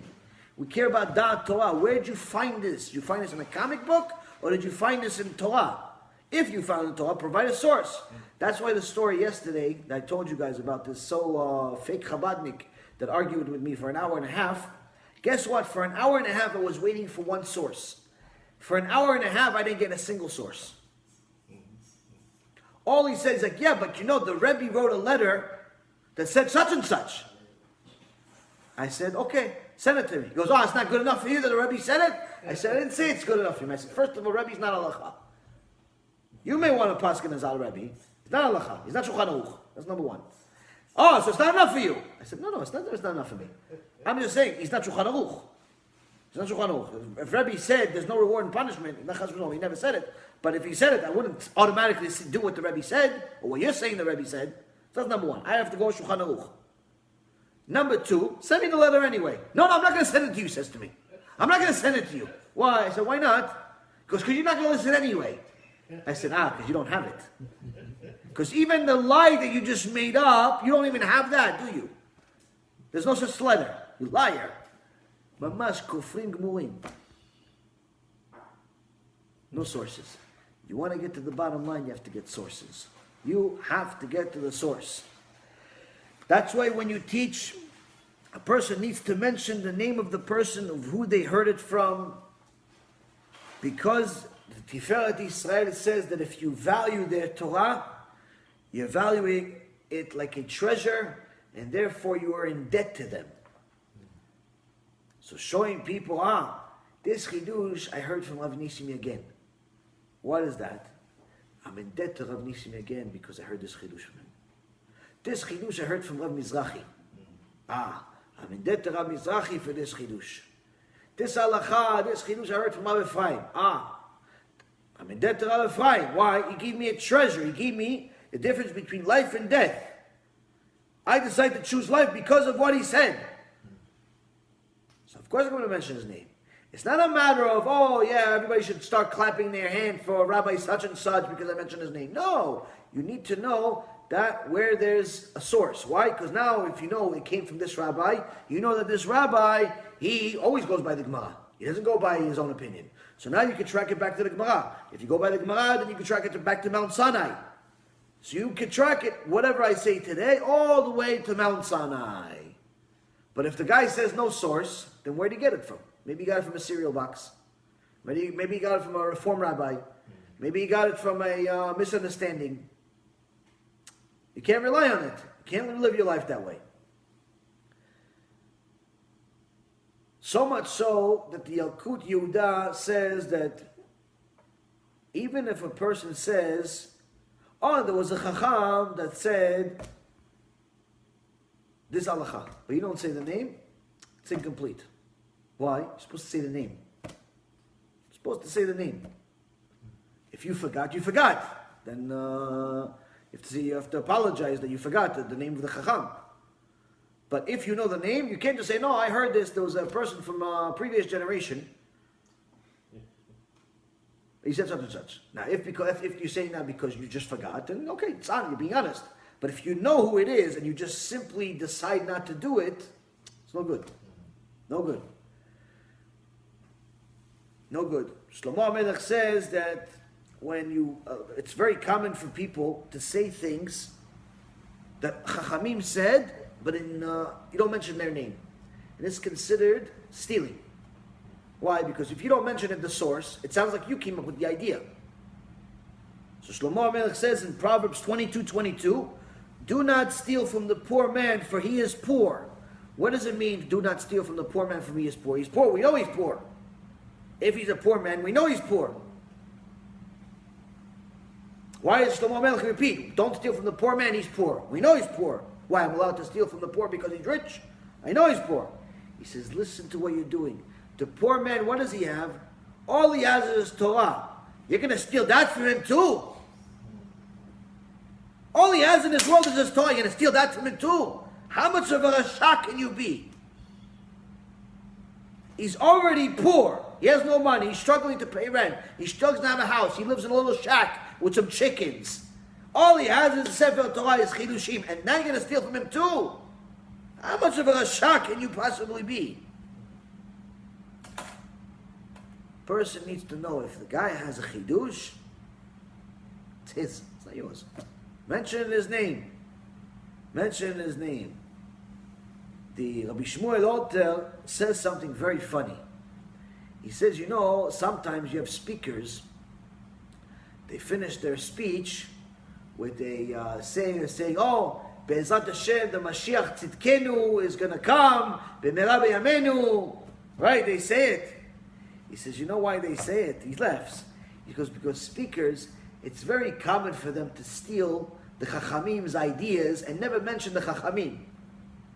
So when you steal the ideas of the Chachamim, as if it's your idea, what are you doing really? You're delaying the Geulah. You're delaying the Mashiach. You're delaying the Mashiach. So now, to do Teshuva, after they stole the whole lecture, they say, come on everyone, let's pray for the Mashiach to come. Why? Because I just stole the last 2 hours from the Chachamim. I just stole the last 2 hours from the Chachamim. That's the Chachamim, how they talk. That's how they talk. So when a person, the Kohelet Rabbah says a person teaches, but he forgets the source habitually, meaning he only works on remembering the point but not the source. The Kohelet Rabbah, the Midrash Kohelet Rabbah says, just like he forgot the source, the punishment is that he'll forget the Torah too. He'll forget the Torah. That's the punishment. Middah keneged middah. Very dangerous to forget the source habitually. Once in a while it's different, but doing it regularly, it's a problem. It's a problem. Like if you don't care enough where to repeat it, it's a problem. Because there's a schuyot that go up to Shamayim for these Chachamim. You mentioned the Chidushim, you mentioned Rabbi Akiva, you mentioned the Baalei Tosfot, you mentioned Rabbi Yosef Karo, and so on and so on. They say to such an extent that the lips of the Chachamim move in the grave when you mention their name. The lips move, it's like they're teaching right now. So now you say the Chidush in your name, it's a problem. It's a problem. So, למדת כל האומר דבר בשם עמו מביא גאולה לעולם, שנאמר ותאמר אסתר למלך בשם מרדכי. The last thing in this Mishnah, last thing for tonight is this. It says, for you have learned this. Whoever repeats a thing in the name of the one who said it, brings redemption to the world, brings the Mashiach to the world. Where do we learn this from? As it says in Megillat Esther chapter 2 verse 22, and Esther said to the king in the name of Mordechai.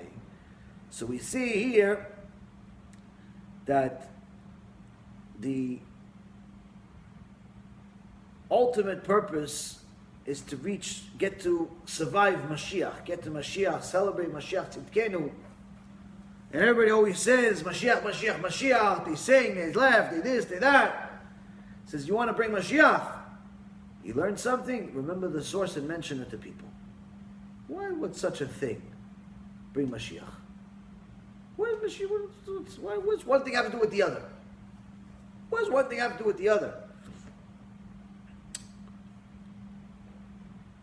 So it gives you a source. Source says, look, in Megillat Esther, when Bigtan and Teresh, the two chamberlains of King Achashverosh, decided to assassinate Achashverosh,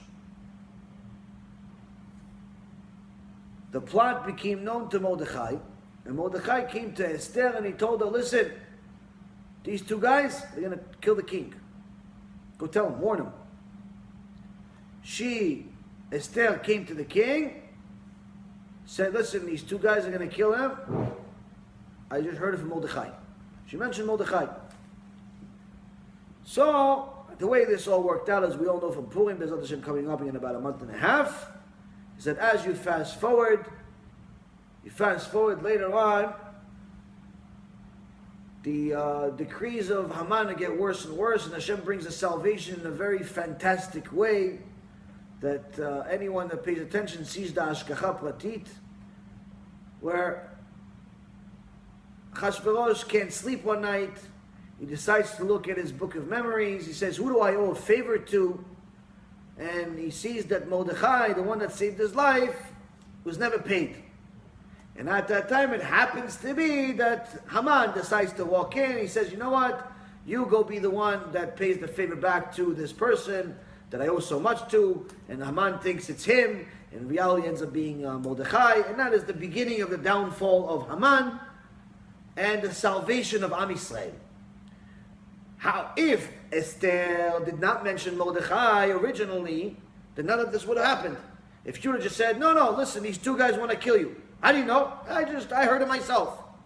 So, later on, Achashverosh would look in the book, he wouldn't find Mordechai. And there would be no salvation, Hashem Erachem. What would happen? So we see that the mentioning of the source brought salvation for Am Yisrael in the past. But the Chachamim say, listen, maybe this is a one-time event. Maybe it just happens to be that it's Esther and Mordechai. That doesn't necessarily have to be. He says, look, the whole thing doesn't make any sense though. Esther must have known that mentioning Mordechai is going to bring salvation. Why? Because for her to mention Mordechai put her own life at risk. Why would you mention Mordechai's name to put your own life at risk? To say that you have a relationship with this guy still? To mention this whole... you're putting your own life at risk. If you don't know the law from Hashem, that no one gets hurt in the way of a mitzvah. That actually mentioning the source is going to protect you, not hurt you. Chachamim say, this brings some support. Now I had my own little chidush to support this. I had a little chidush. We started this shiur, b'siyata d'ishmaya. I had this chidush today. It's in your merit. It says that Midat HaEmet, Arav Kanievsky, says the most difficult one. Most difficult one. To mention something without mentioning the source is what? It's the opposite of emet. It's sheker. Which means when you mention the source, you're practicing midat ha'emet. Why is this critical? Because mentioning the source is the exemplary, it's the highest level of showing the emet, because it's not something that you have like some type of vested interest. You don't get paid for it. You don't get any extra kavod for it. Probably you get more kavod if you mention as if it's your own original idea. If you mentioned your own original idea, like Einstein mentioned that E equals MC squared is his own original idea. Till this day, people give him credit for it. It's not his own original idea. The Ramban wrote it 900 years before him. But he gets credit for it. So mentioning the source is exemplary. It's the highest level of emet, which is the signature of Hashem, as we see in Genesis, in Parashat Bereshit, the first verse. Bereshit bara Elokim. We see Rashi Tevot emet. The signature of Hashem is emet. Now, if you're mentioning the source and you're practicing midat ha'emet, guess what? That means the Torah that you're learning is affecting you. Is affecting you. How does it know it's affecting you? You're becoming like Hashem. Your midot are becoming like Hashem's midot. Your midot are emulating Hashem. Who do you think is going to bring Mashiach? You? No, it's Hashem. But by you acting like Hashem, you're bringing the Mashiach. you're bringing the Mashiach. By emulating Hashem, the more you emulate Him, the closer Hashem, the more you emulate Hashem's midot, the closer Hashem brings the Mashiach. Where do we see this? We have to have a verse. We have to have a verse, Rabotai. It's a nice idea. It's a nice idea. You maybe get a cookie for it at the end. But where's the verse for this? We have to have a verse. Oh, Hashem, I got a verse. Where does it say? Where do we talk about Mashiach in the Torah? Many places. One of the places is the prophets, Prophet Micha. The Prophet Micha says in the last chapter, chapter 7, chapter 7, verse 11, the day to rebuild your fences. That day is far away in a distant time, but that day exists. The Reshaim tell Am Yisrael, no, come on, your Mashiach is far away, far away. Am Yisrael says, the prophet says, that they exist. You think it's far away? It exists though. It's going to happen. Far away, not far away. Bottom line, it's going to happen. And he will come against you. He's going to come punish the Reshaim. The Mashiach is going to come punish the Reshaim. And then you go later on, you go to verse 15. As what's going to happen when the Mashiach comes. As in the days when you left the land of Egypt, I will show it wonders. The nations will see and be ashamed of all their unveiling power. They will place a hand over their mouth. Their ears will become deaf, meaning everybody's going to be in shock when they see Mashiach. All these Reshaim, all these wicked people, they're all going to be in shock.